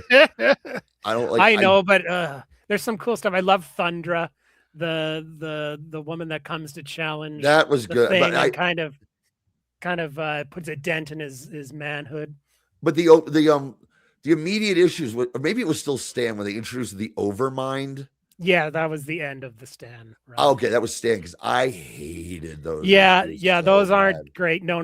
The end of the Stan. There's a good Silver Surfer Galactus storyline right before Stan quits, but other than that, the immediate post Kirby years are not good. The mid 70s when a young Perez starts doing the art is an amazing run. And it gets good. So this is the one we're going to be listening to a bit of. Oh wow, I had that. Hulk at Bay. I had this. I also did have the issue that inspired it, issue 171 of the Incredible Hulk. It's pretty intact. The Spider-Man one is actually 2 issues of Spider-Man combined into one. So this is one whole issue. The first page is actually the last page of issue 170. The first page in the Power record, because they had to explain how we get to the Hulk being in the plane and all that with Betty, but otherwise the whole thing. I love that they felt that they had to. They had to do that. I mean it's because otherwise you're starting kind of in medias res, as they say, but it's just a little extra touch, but then it kind of defeats the purpose because at the end it ends on a cliffhanger that you could buy the comic 172, but you're not going to get another Power record with the rest of the story. Anyway, so we'll go. I want to play the intro to just give everyone a flavor for how one of these started. Power Records presents The Incredible Hulk at Bay. As our story opens, the huge green mutant known as the Hulk has just rescued his friend Betty Talbot from the fury of an erupting volcano. Even Hulk knows that their chances of being found on this island are slim. But miracle! Betty, there is plane. Go to them. They will take you home. Go. Hulk will be all right. Yeah. So Johnny, take it away on this one. Oh no, I didn't take any notes on this. Okay. we can just talk through this one. But the first thing I wanted to take notes on is, as you all know, that I'm just such a voice actor nerd, and that's one of my favorite things I get to do on the show we're doing here. It is lost to history who did this, who any of these people were any of them known voice actors? Were these just some people who worked at Peter Pan Records? I've read articles about people where they said they tried to look it up and can't find it. Now, granted, I'm terrible at doing internet research, so maybe it's out there. I could not find it. I could not find it. I found a couple of articles that said it's lost to history, so just lost to history. But yeah, I'm assuming it was like the same 5-6 people did all of them, probably. Oh, I'm sure. The guy who does was it Colonel Armbruster? Yes. Yeah, what a voice on this guy. This guy is doing the most stereotypical military voice, but it's great. What in Sam Hill? So the gist of it is they're back at Hulkbuster Base. I always liked that when there was a base. Hulkbuster Base. They should have sold that as a toy. Hulkbuster Base, for your Mego Hulk doll to bust up and shit.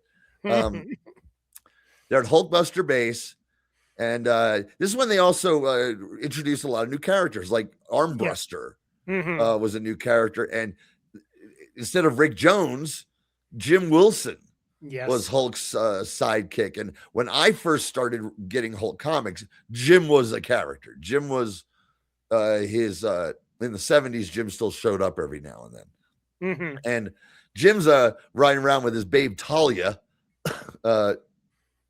his girlfriend, and they're smart enough. They don't, and they're African American. But they don't overdo it with Stan or whoever trying to be too black, with it. It's like, it's surprisingly, not roll your eyes shit. To be perfectly honest. Either Steve Englehart or Len Wein at the Oh, was it him done by then? Yeah. That makes sense then. Yeah. If it was Stan, it would not have been good. So Bruce Banner wakes up again. The plane lands at Hulkbuster Base. He wakes up and just out of nowhere, it's a great page. The Abomination and the Rhino just show up out of nowhere. Yeah, they're like, we're here. It's Hulkbuster Base. We're gonna draw the Hulk here, and we're gonna kill the Hulk. And they're two of his arch enemies. I do have a clip of that scene. Nightmare. All his life, the man named Armbruster has been a soldier, and possibly a villain. But today, he finds himself confronted with a sight from his most tortured dreams. Not one uncrushable foe, but two. You hold them back, Abomination. Show them we mean business, and then nobody can stop us. Nobody in the whole wide world will ever stop us again. You're the same kind of creature as the Hulk, a gamma-ray mutant. Wrong, fool. I'm far more powerful than that green lump. I'm the Abomination, the strongest mutant of all. Not bad, friend. In the meantime, look at what I caught. What is this? What do you want? Lady, we want the Hulk's blasted green hide. We kind of thought we'd team up to blast that flat-headed creep into tomorrow.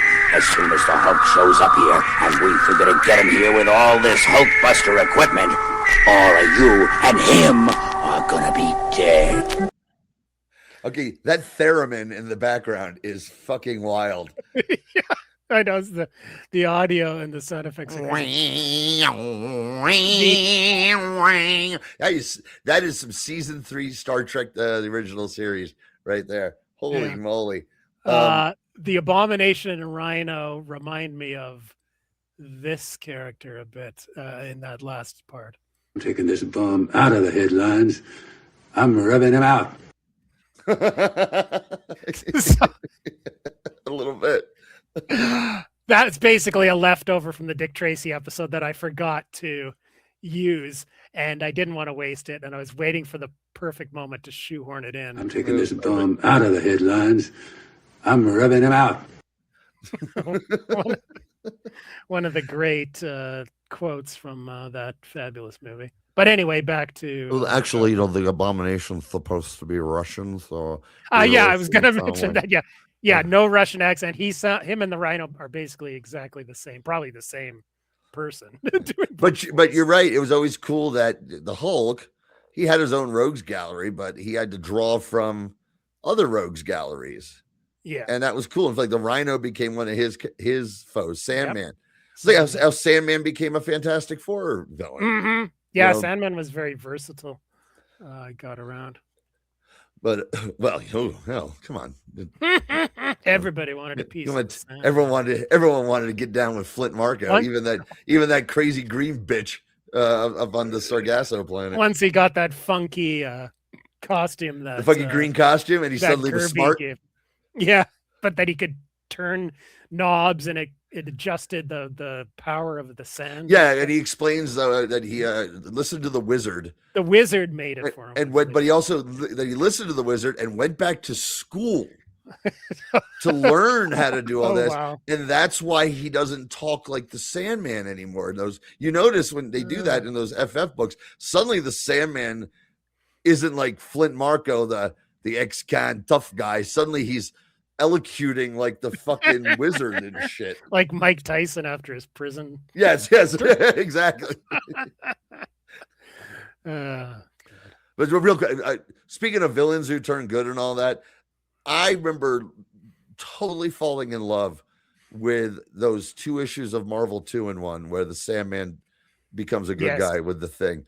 Yep. I thought those were the one where it's just him and the Thing at the bar. Yeah, is one of the most well-written, touching comic books you'll ever want to read, and that's Marvel 2-in-1 in the early 80s, where they were literally the most throwaway books. Yeah, and that one it was near the end of the run too. Yeah, that's super fun. As is this. So Jim, I remember Jim and Talia. They get on they're not letting him in the front of the base, and so it's like they drive around to the back, and apparently in the back it was unguarded. I was like, oh, they're really wow. It's our best and brightest at Hulkbuster base. Nobody will ever go in the back. They sneak in. I remember they do decide that they need a distraction. They need and Jim goes, "It's got to be my girl Talia."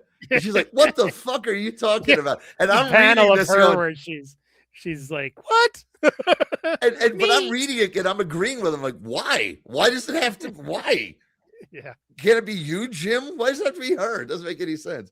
But Jim manages to free Colonel Ross and everyone in the nick of time from whatever it was. Oh, a bomb was about to go defuse off. The bomb. Defuse a bomb. Be a gamma bomb. Yeah, they're gonna pretty high stakes, actually. Yeah, but so the Hulk's fighting the 2 bad guys. Here's the thing I remember the most, because it kind of blew my mind as a kid and freaked me out. Is the scene we see on the cover here. Rhino's coming in from one way, Abomination's run the other way. They're running at super speeds almost. I mean, the Rhino can't run at super speed, but whatever. And the Hulk jumps up out of the way and they smash into each other and explode. Yeah, boom. And as a kid, I'm like, what the fuck? What the fuck? Are they dead? And then they're not dead, clearly. No. But I never knew. Did they write their way out of this? Or did I they was just thinking, and I could have checked. I know the Abomination, the next time he returns in the Hulk, he convinces the Hulk to join forces with him, because there's a misunderstanding where a kid accidentally shoots the Hulk when the Abomination hits the ground and makes the kid stumble and shoot the Hulk. So the Hulk thinks this kid has turned on him. So he joins him, and Abomination go on like a rampage for an issue or whatever. But I don't remember if they explained it. I don't know when the Rhino next appeared. I know I've wondered that. I know, because you just in the comic, the panel, it just shows like just a bunch of debris or whatever. Yeah, it's like a smoking crater. Smoking crater, no bodies, no nothing. But let's see how Power Records illustrated this fine scene. Hulk is tired of you hitting him, so Hulk will stop you like this. Yes. I'll handle this walking show now. You better get ready to ram. Then we better get out of here. That G-bomb must be ready to blast. Hulk is sick of fighting. Hulk wants to finish it. Don't worry, Hulk. We'll finish it for you, as only the Rhino and the Abomination can. This is stupid. Hulk doesn't like it. Hulk can beat either of you. It's not into this gay But orgy. Jim said to wait. Hulk has waited long enough. So now, Hulk will leave. No! There's an old saying about an immovable object meeting an irresistible force. Witness such a meeting and its result. Big boys hurt Hulk's ears. Why won't the world ever leave Hulk alone? Hulk sounds like my great uncle Maury, just annoyed with everyone. Why don't you all leave me alone? Yeah, I often feel that way myself. So that's one of the reasons why I've always Holy shit. embraced the Dude, the background, what in the business they would call the Foley work Yes, on this, great the Foley sound work. effect is insane. It is bonkers. I love it, but wow, that sounded like a fucking nasty gay orgy going on. Okay, we got to mix that drop with Sirena.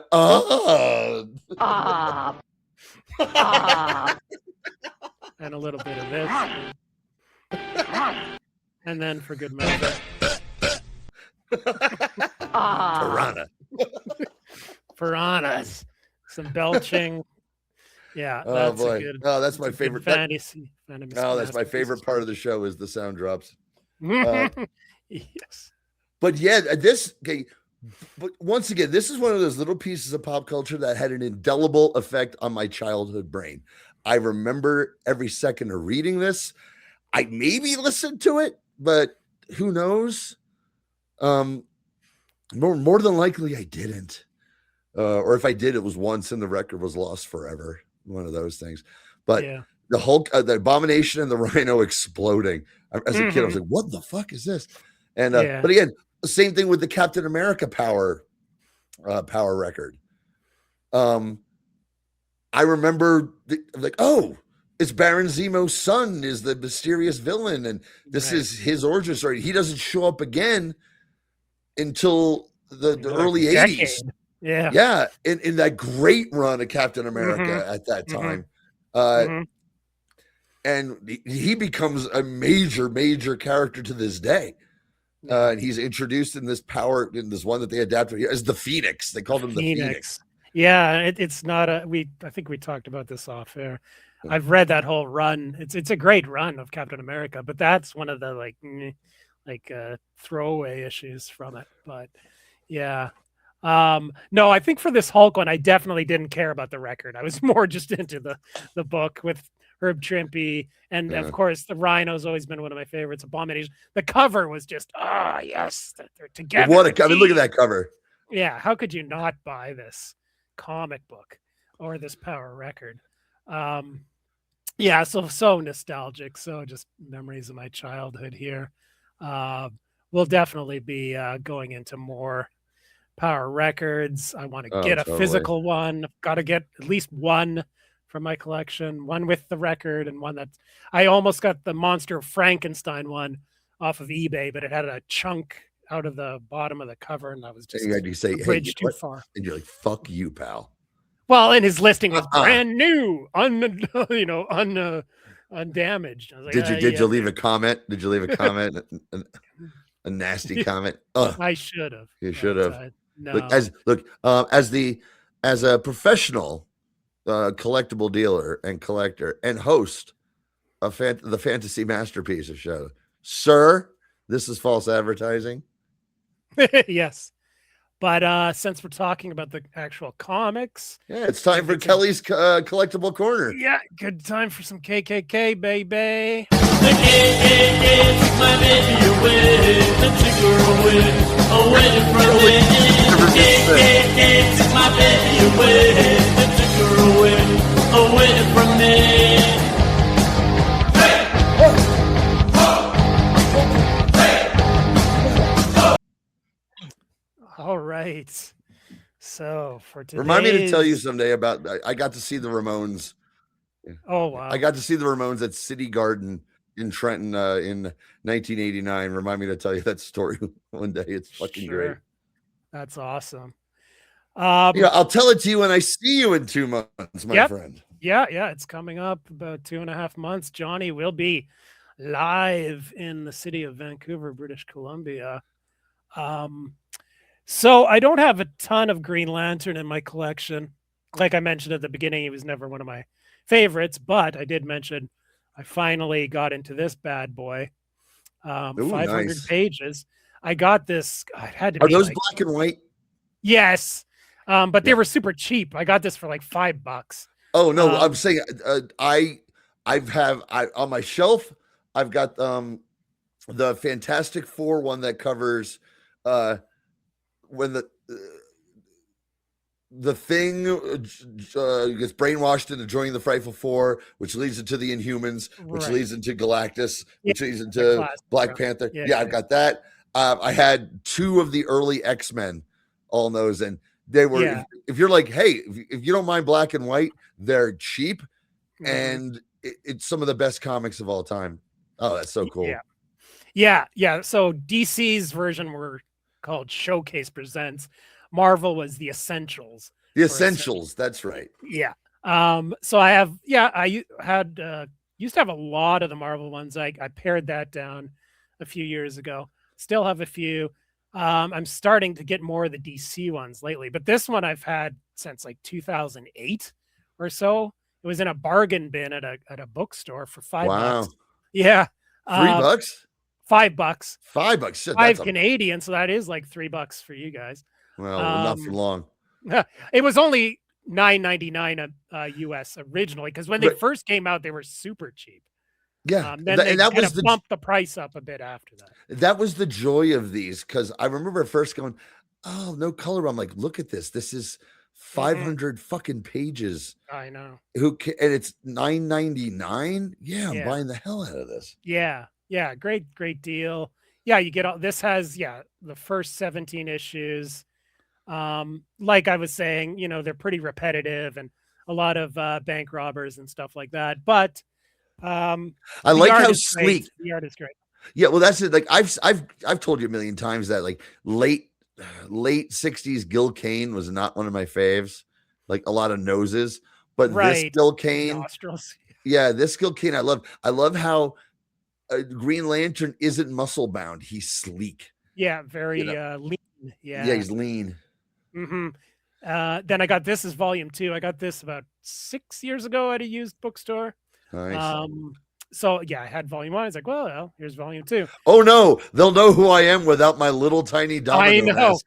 It's so stupid. Of course, she doesn't know he's Green Lantern, and then in the first appearance of Star Sapphire, he doesn't know she's Carol Ferris. But that's just how things were. It is one of the more annoying things when you read the Silver Age, Bronze Age stuff, is the obsession with maintaining the secret identity to the point where, like, why can't you tell your parents? Why can't you tell your girlfriend? Like, it's not that. Well, the Superman books at the time, and I love those 60s Superman books because they're so weird. Because because they can't have knockdown, drag out fights and stuff. Like, it has to be these weird. So the plots of like, and there's so many of them that a consistent plot had to be secret identity stuff with Lois Lane. Yeah, right. And it was for kids. Kids were that's something that would appeal to kids more, like having a secret identity. And then there was it gets obnoxious. But in a quarter of them also were imaginary stories. We're just gonna do imaginary stories, and those were my faves. Yeah. Oh yeah. No, we'll do a Superman episode eventually, and we'll. Definitely, because if you saw what I added to our playlist the other day. Oh yes, no, there's a lot of. Yes, that was a. That's like an acid. That's like an acid fucking trip. That's a little tease for the future. We'll be watching something that's like an acid trip. Tune in. And so I have these two. This is Hard Traveling Heroes. Yeah. In the 80s, they put out, I think it was 6 or 7 issues with the nice Baxter paper reprinting the early 70s run. I don't have any of the originals, but I have the reprints. I had one, but not of Neil Adams. When after they stopped doing the social stuff, right, brought it back. I did. I had the one where they were on the and it was in terrible shape. I probably still have it somewhere. But it's the one where they're on the planet where there's overpopulation. Overpopulation, yeah. Yeah. Yeah. No, it's I mean the art's great. The stories didn't really age too well. Well, I mean, you read them now, or even then, you're like, wow, this is really hitting you over the head with the social commentary. Yeah. But at the time, that was crazy. That was new and shocking, and I can appreciate that. Like again, like the great picture of the old African American guy looking at Green Lantern, and he's just like, I've read in the paper you've done considerable for the blue skins and the purple skins, but what about the black skins? Yeah. And then of course, and Green Arrow is just like, how you like that, man? You fascist motherfucker. And that's what I love that. That's when they changed Green Arrow into the character we love. Because up until that point, Green Arrow was just Batman. He had no he was like we were talking about superhero A, superhero B, superhero C. He had zero personality. And then Denny O'Neil, the writer, he was responsible for most of these, and Neil Adams, of course. The two of them really revolutionized the characters. And what's really funny, because it was originally like, okay, Hal is he's not a racist or anything, but he's the conservative. And they go off to find America. But Hal is quickly, not the conservative guy. I loved what they did not too soon after that, is that dynamic. They changed it to Hawkman in the Justice League comics, where Hawkman is a staunch conservative, near fascist, and Green Arrow is a super hippie liberal, and they fucking hate each other. But they're on the same team. And I would think that's fun for DC. And then they had them become friends, of course. And but that was like when I would read when I get those back issues when I was a kid, and I was like, this is crazy. Even as a little kid, I kind of got it. I'm like, oh, these guys hate each other over politics. This is cool. Yeah, it's a cool little ongoing storyline in Justice League for sure. So now on to the Hulk comics. Oh, yes. Where I've got. I'm surprised you don't have a Hulk room. No, I mean, I've got a lot of Spider-Man up here, Kirby, Thor. Like Spider-Man and Thor are kind of 1-2. That's how it kind of shook out. Especially when I got older, I really got into Thor heavy. I have Norwegian heritage, so I've always thought that was explains the haircut. Yeah. So exactly. You look like Fandral, of the Warriors 3. Fandral, okay. Yeah. I was gonna say Thor in mythology was red haired, not blonde. So I'm closer to the real Thor than Marvel. So you brought this up, the original 6 issues of the Hulk. This is the Marvel Masterworks. This is now pretty old. I've had this since I was 12 or 13. They put out this is what volume 8, and 8 being like Fantastic Four. No, Spider-Man was volume 1, Fantastic Four was volume 2, etc. I think X-Men was 3, of all the early ones. So this was the 8th one to come out. But it was the smallest one of the originals. It was only 6 issues? Yeah, 6 issues. All the others they went in intervals of 10. So Hulk only had 6. They didn't even attempt to do any of the Tales to Astonish. Oh, no, well, that's the weird 6-issue run, right? It was a failure. It failed. I mean, if you read them, there's no consistency to them either. The Hulk can fucking fly in one of them. Yep, this one here. You can see it right there. The soldier's like, the Hulk can fly now. Yep. He has, like, his personality at first is kind of like the Joe Fixit Hulk from the 80s. And he's gray. Yeah, he's gray in the first issue and then green in the second. He's sort of like that tweener personality, to use a wrestling term. He's not the dumb Hulk at all in any of these issues. No, at one point, he has Banner's brain for maybe more than, I think maybe it's just one issue, actually. Yeah, but by the end, he's like not even in tattered pants. He's got like purple wrestling wrestlers trunks. tights. Yeah, and totally. And he's just like wisecracking and shit. Yeah, very much like I'd say the Joe Fixit, where he's like, shut up, you brat, when he's talking to Rick Jones, sort of thing. And that's why I love that has to David be talked into doing good deeds. Yeah, well, that's why I love that David used that as the basis for all of his stuff. Joe Here's Fixit one where he's in a like an abdominal snowman. Yeah, I remember that. Outfit. The art is like, I always thought The art's great. Yeah, I was like, oh yeah, this first 6 issues are pretty poor, but the art is sensational. You know, it's Kirby. Ditko does the 6th issue. Yes, he does the one. That's with the metal. Metal Master. Yes. Why the fuck can I remember the Metal Master? Jesus Christ. And he looks totally like Peter Parker. Bruce Banner does. Of course he does. Glasses, and the original Peter Parker with glasses. And Ditko did the inking for the 2nd issue, so it looks very much like a Ditko, more like Ditko than Kirby. But no, it's still great. It's Kirby. I just love this shit. They introduce. I'm trying to think what other like this when Rick has control of the Hulk. I remember that. God, I remember that like it was yesterday. And he's like raises his arm, and the Hulk raises his arm. He sits down, and the Hulk sits down. Like just cool things like that. That was what, but then they had to cancel it because it was a failure, and then they just started using the Hulk in the other books. Mm-hmm. And then into Tales to Astonish, sharing it with Submariner. At first, sharing it with Giant Man, and then Submariner. Mm-hmm. Yeah, because after the Hulk was canceled, they kept getting mail, bring back the Hulk, and there was that great 2 issues of Fantastic Four.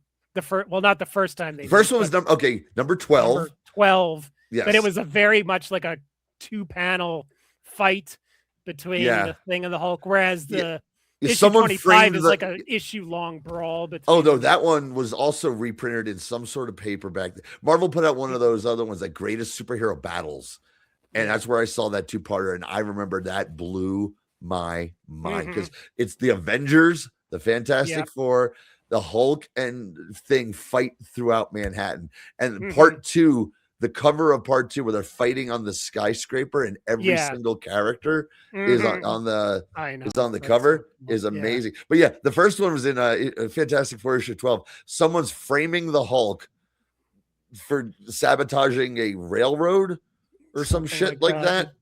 Yeah. It's not one of the best early Fantastic Four. And of course it's a communist because I believe called the Wrecker, the original. The Wrecker, that's right. Yeah, of course, not to be confused with the one later on, the Thor villain. But anyway, and I just acquired this a month ago. This is a beauty. I won an auction. Ooh. Unfortunately, there's good glare. It looks great. You see it? It's issue 105, 1968. So it's a 12 center. I won an auction in Vancouver. I got it at a really good price. It's in great condition. Cover by Marie Severin. She was still doing the art. One of my favorites. I love Marie Severin. And this cover is pretty iconic, right? Mm-hmm. That's one of the biggies. Yeah. So I got it at a really good price. I just love it. I was so pleased to get this one. I didn't think I was going to win the auction with the bid I had, but nobody outbid me. So yeah, they threatened to break some legs. But yeah, no, I love the cover. It's great. So cool. Just before Herb Trimpe took over as artist, it was still Marie at this point. But yeah, instantly one of my prized possessions in my collection. And the last one, since we did a combo episode, Green Lantern and Hulk, here's Hulk and Superman. Did you ever have this, Johnny? Who's the artist on this? Steve Rude. Yeah, I knew of it, but I've never read it. I think came out in 1999. I want to say 99 or 2000. It was when they were doing a lot of these. They did a bunch of them. They did Superman and the Silver Surfer, where the villains were Mr. Mixias Pitalik and the Impossible Man. Yeah, I've never had that one. I had that one. So. But yeah, they did so many by this time it wasn't even special anymore. No. And also the comic industry was in the toilet big time. So this one kind of flew under the radar, I think. It is funny. I had no idea. I had no idea the comic industry was in the toilet because at that point I was like super into comics. Oh, I was too, but I was. And my comic shop was doing great. I had no idea what was going on in the business. No, the main one I went to in Calgary, Another Dimension, which just closed less than a year ago. I was there just a few days before it closed. It was often I would be me, and I had one of my closest friends at the time. We were into comics. It would often be just us two in the store, taking our time for like a half hour, and nobody else came. I was aware. I was aware that there was a boom and it was coming down because there was a period where in our little small area of southern New Jersey, boom, there were 4 comic book shops. I was like, what the fuck? Why are there 4 comic book shops? Yeah. Oh yeah. And they all went out of business, but this one that was half an hour away in Toms River, it was like the cream of the crop. Mm-hmm. And that's where they did just fine. Yeah. Because they had great all the competition was going. Yeah. Well, they also did real quick. They had all kinds of stuff. They had everything. Yeah. Underground and everything. But they also, for all the books, they would keep back issues behind the current issues, enough of them. You could come and flip, and they weren't already pre-bagged. They let you flip through them like it was a Barnes and Noble. Yeah. And the guy behind the counter wasn't the comic book guy for The Simpsons. He was a really cool dude. So they stuck around for a long, long time. But yeah, there were a ton of these crossovers. Yeah. Yeah, I didn't have too many. I have Batman and Captain America by John Byrne, which is maybe I have that one too. Yeah. I had that one too. The one that leads to people arguing on the internet about why would the Joker care about working with a Nazi? And I'd just be like, ugh. Yeah. Goddamn comic book that takes place in the 40s. Shut the fuck up. Yeah. No, that's a cool one. This I haven't read it since like I first read it, but the art is amazing. Like Steve Rude's fantastic. Roger Stern wrote it too, so it's that's great. Yeah, great creative team. It's I don't know if it's ever been reprinted or anything, but if you can ever find it, it's I highly recommend it. It's a cool one. So that's all I got today. I have one last memory to share. It just occurred to me. And I wish something that I wish I had quote unquote stolen, but I was too scared to as a kid. My grandfather, it's Hulk related. My grandfather's business on my mom's side, they were McElinden Blasting. And at this point, they had a shop. It was in their garage. And I remember being in there as a little kid and just smelling the oil, the smell of a garage that isn't, been super cleaned up, and going in the bathroom, which was, of course, dirty. And there's some magazines there, and there was a Tales to Astonish in terrible shape. Now, so this is probably 1976, and it was from the 60s. I don't remember the Sirena story, but the Hulk story was Hulk fighting the Silver Surfer. And I remember flipping through this thing and being just fascinated by how old it was. And I could think of just the smell of all the motor oil that spilled all over everywhere. And as a kid, I'm like, I wanted to just take it, but I was too scared to, and I was too scared to ask if I could. Yeah. And it's one of those, but I read the whole thing in that filthy bathroom. And I've thought about that, God, for the last 50 years. And but that's one of my earliest Hulk memories, and being just astonished. Oh God. Barry Horowitz. There you go. Right there. Well, Tales to Astonish number 92, I believe. Oh, you are a fucking genius, Tom. It's the Silver Surfer Hulk cover. I believe I can't remember. Because that's because they alternated. Yeah. They alternated covers it had to between be. Yeah, it Hulk had to be that and one. Submariner. Yeah. But I think it was a two-parter. Oh, and it was tattered. This thing was fucking tattered. Yeah. So, but yeah, that's a cool. I mean, that's another Marie Severin cover. I'd love to find that one All too. right. Well, that's a great. All right. Well, story. this has been fun. This is our longest show yet, but we did 2 Yeah. superheroes. So. Yeah, and we still have our A letter.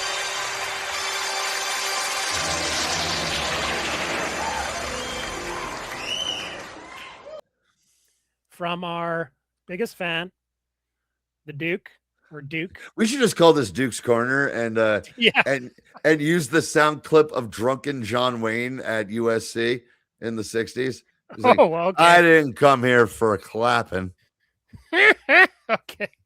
You'll forget about that. You said that, and then I will next send it time to you as soon as we're done. I will. No, I'll remember. You'll forget, okay. and then I'll surprise you with it. Next Okay. time. That's the plan. Okay, so Duke left this comment on YouTube about the I didn't see the Mad episode we did last time. Another awesome episode. Mad is a blind spot for me. I have only read a few issues, but you guys made it sound really cool. Well, Mad is really cool, and Duke, you should rectify that. Mad is pretty easy to find out there. Old issues, old collections. So Thanks, yeah, Duke. dive in. I'm excited for Hulk. I remember watching the 60s Marvel cartoon, which included a Hulk segment when they reran on Canadian TV in the 90s. Yeah, so I mentioned in the 80s, I remember the Captain America cartoon being on a Canadian TV show. I don't know. Maybe this is similar to what he was referencing. I know for sure it was the 80s for me. I was quite young. He might be talking about the Spider-Man and his Amazing Friends Hulk. No, well, he says that he specifically says the 60s Marvel cartoon. Oh, I see. Yeah. So yeah, no, he's probably right. I'm not sure which. So maybe different parts of Canada got each one of the Marvel superheroes. So hold on. So did the Newfies got Submariner? That's right. Well, he's from the Maritimes. Duke's from the okay. Maritimes. I think Nova Scotia. I'm not 100% sure. All right.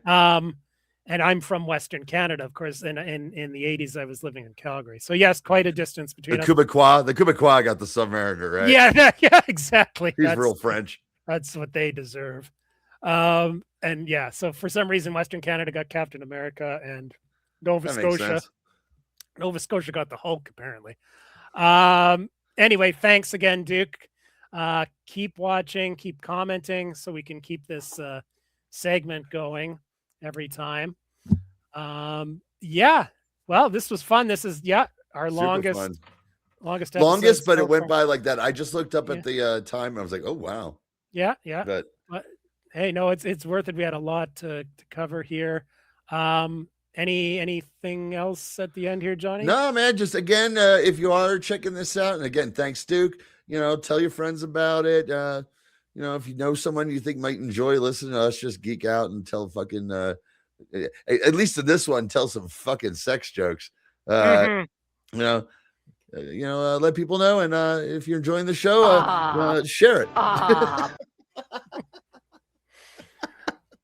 I'm just so great at this now. Like, wow, hire me out.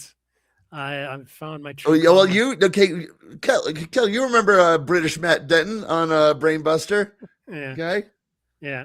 He was the drop king. You've taken his place. Yeah. Oh, good. That's. I'm glad I'll make a crown that says drop king on it for the next episode. And speaking of that, the next episode, I think we're going to be looking at Archie next. Yeah, some weird Archie shit. Yeah, like the Hulk. There's a lot of different Archie media from different decades. There's more Archie media. Oh yeah. Oh, totally. If you anything really we've discussed thus far. Oh yeah. We literally had to winnow it down to a few things because there's so we could do an Imaginary Stories. We did a 7-hour Archie podcast. Mm-hmm.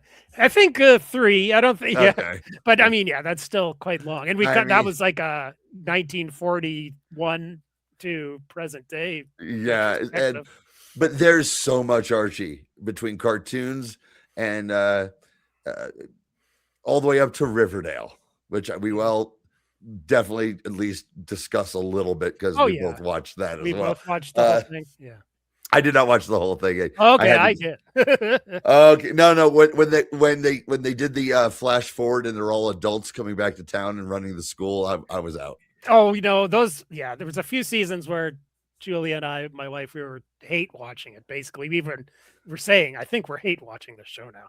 But the last season where they set it in the 50s, I heard that was fun and it weird was and cool, so. it was much better than the previous 3 or 4. Well, here's your teaser for what you're getting next Yeah. next time, guys. 2 grown men going crazy for Archie. Yes. So please come back and check out Fantasy Masterpieces yet again.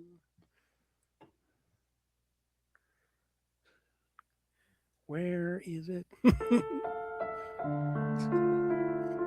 The only way it could end.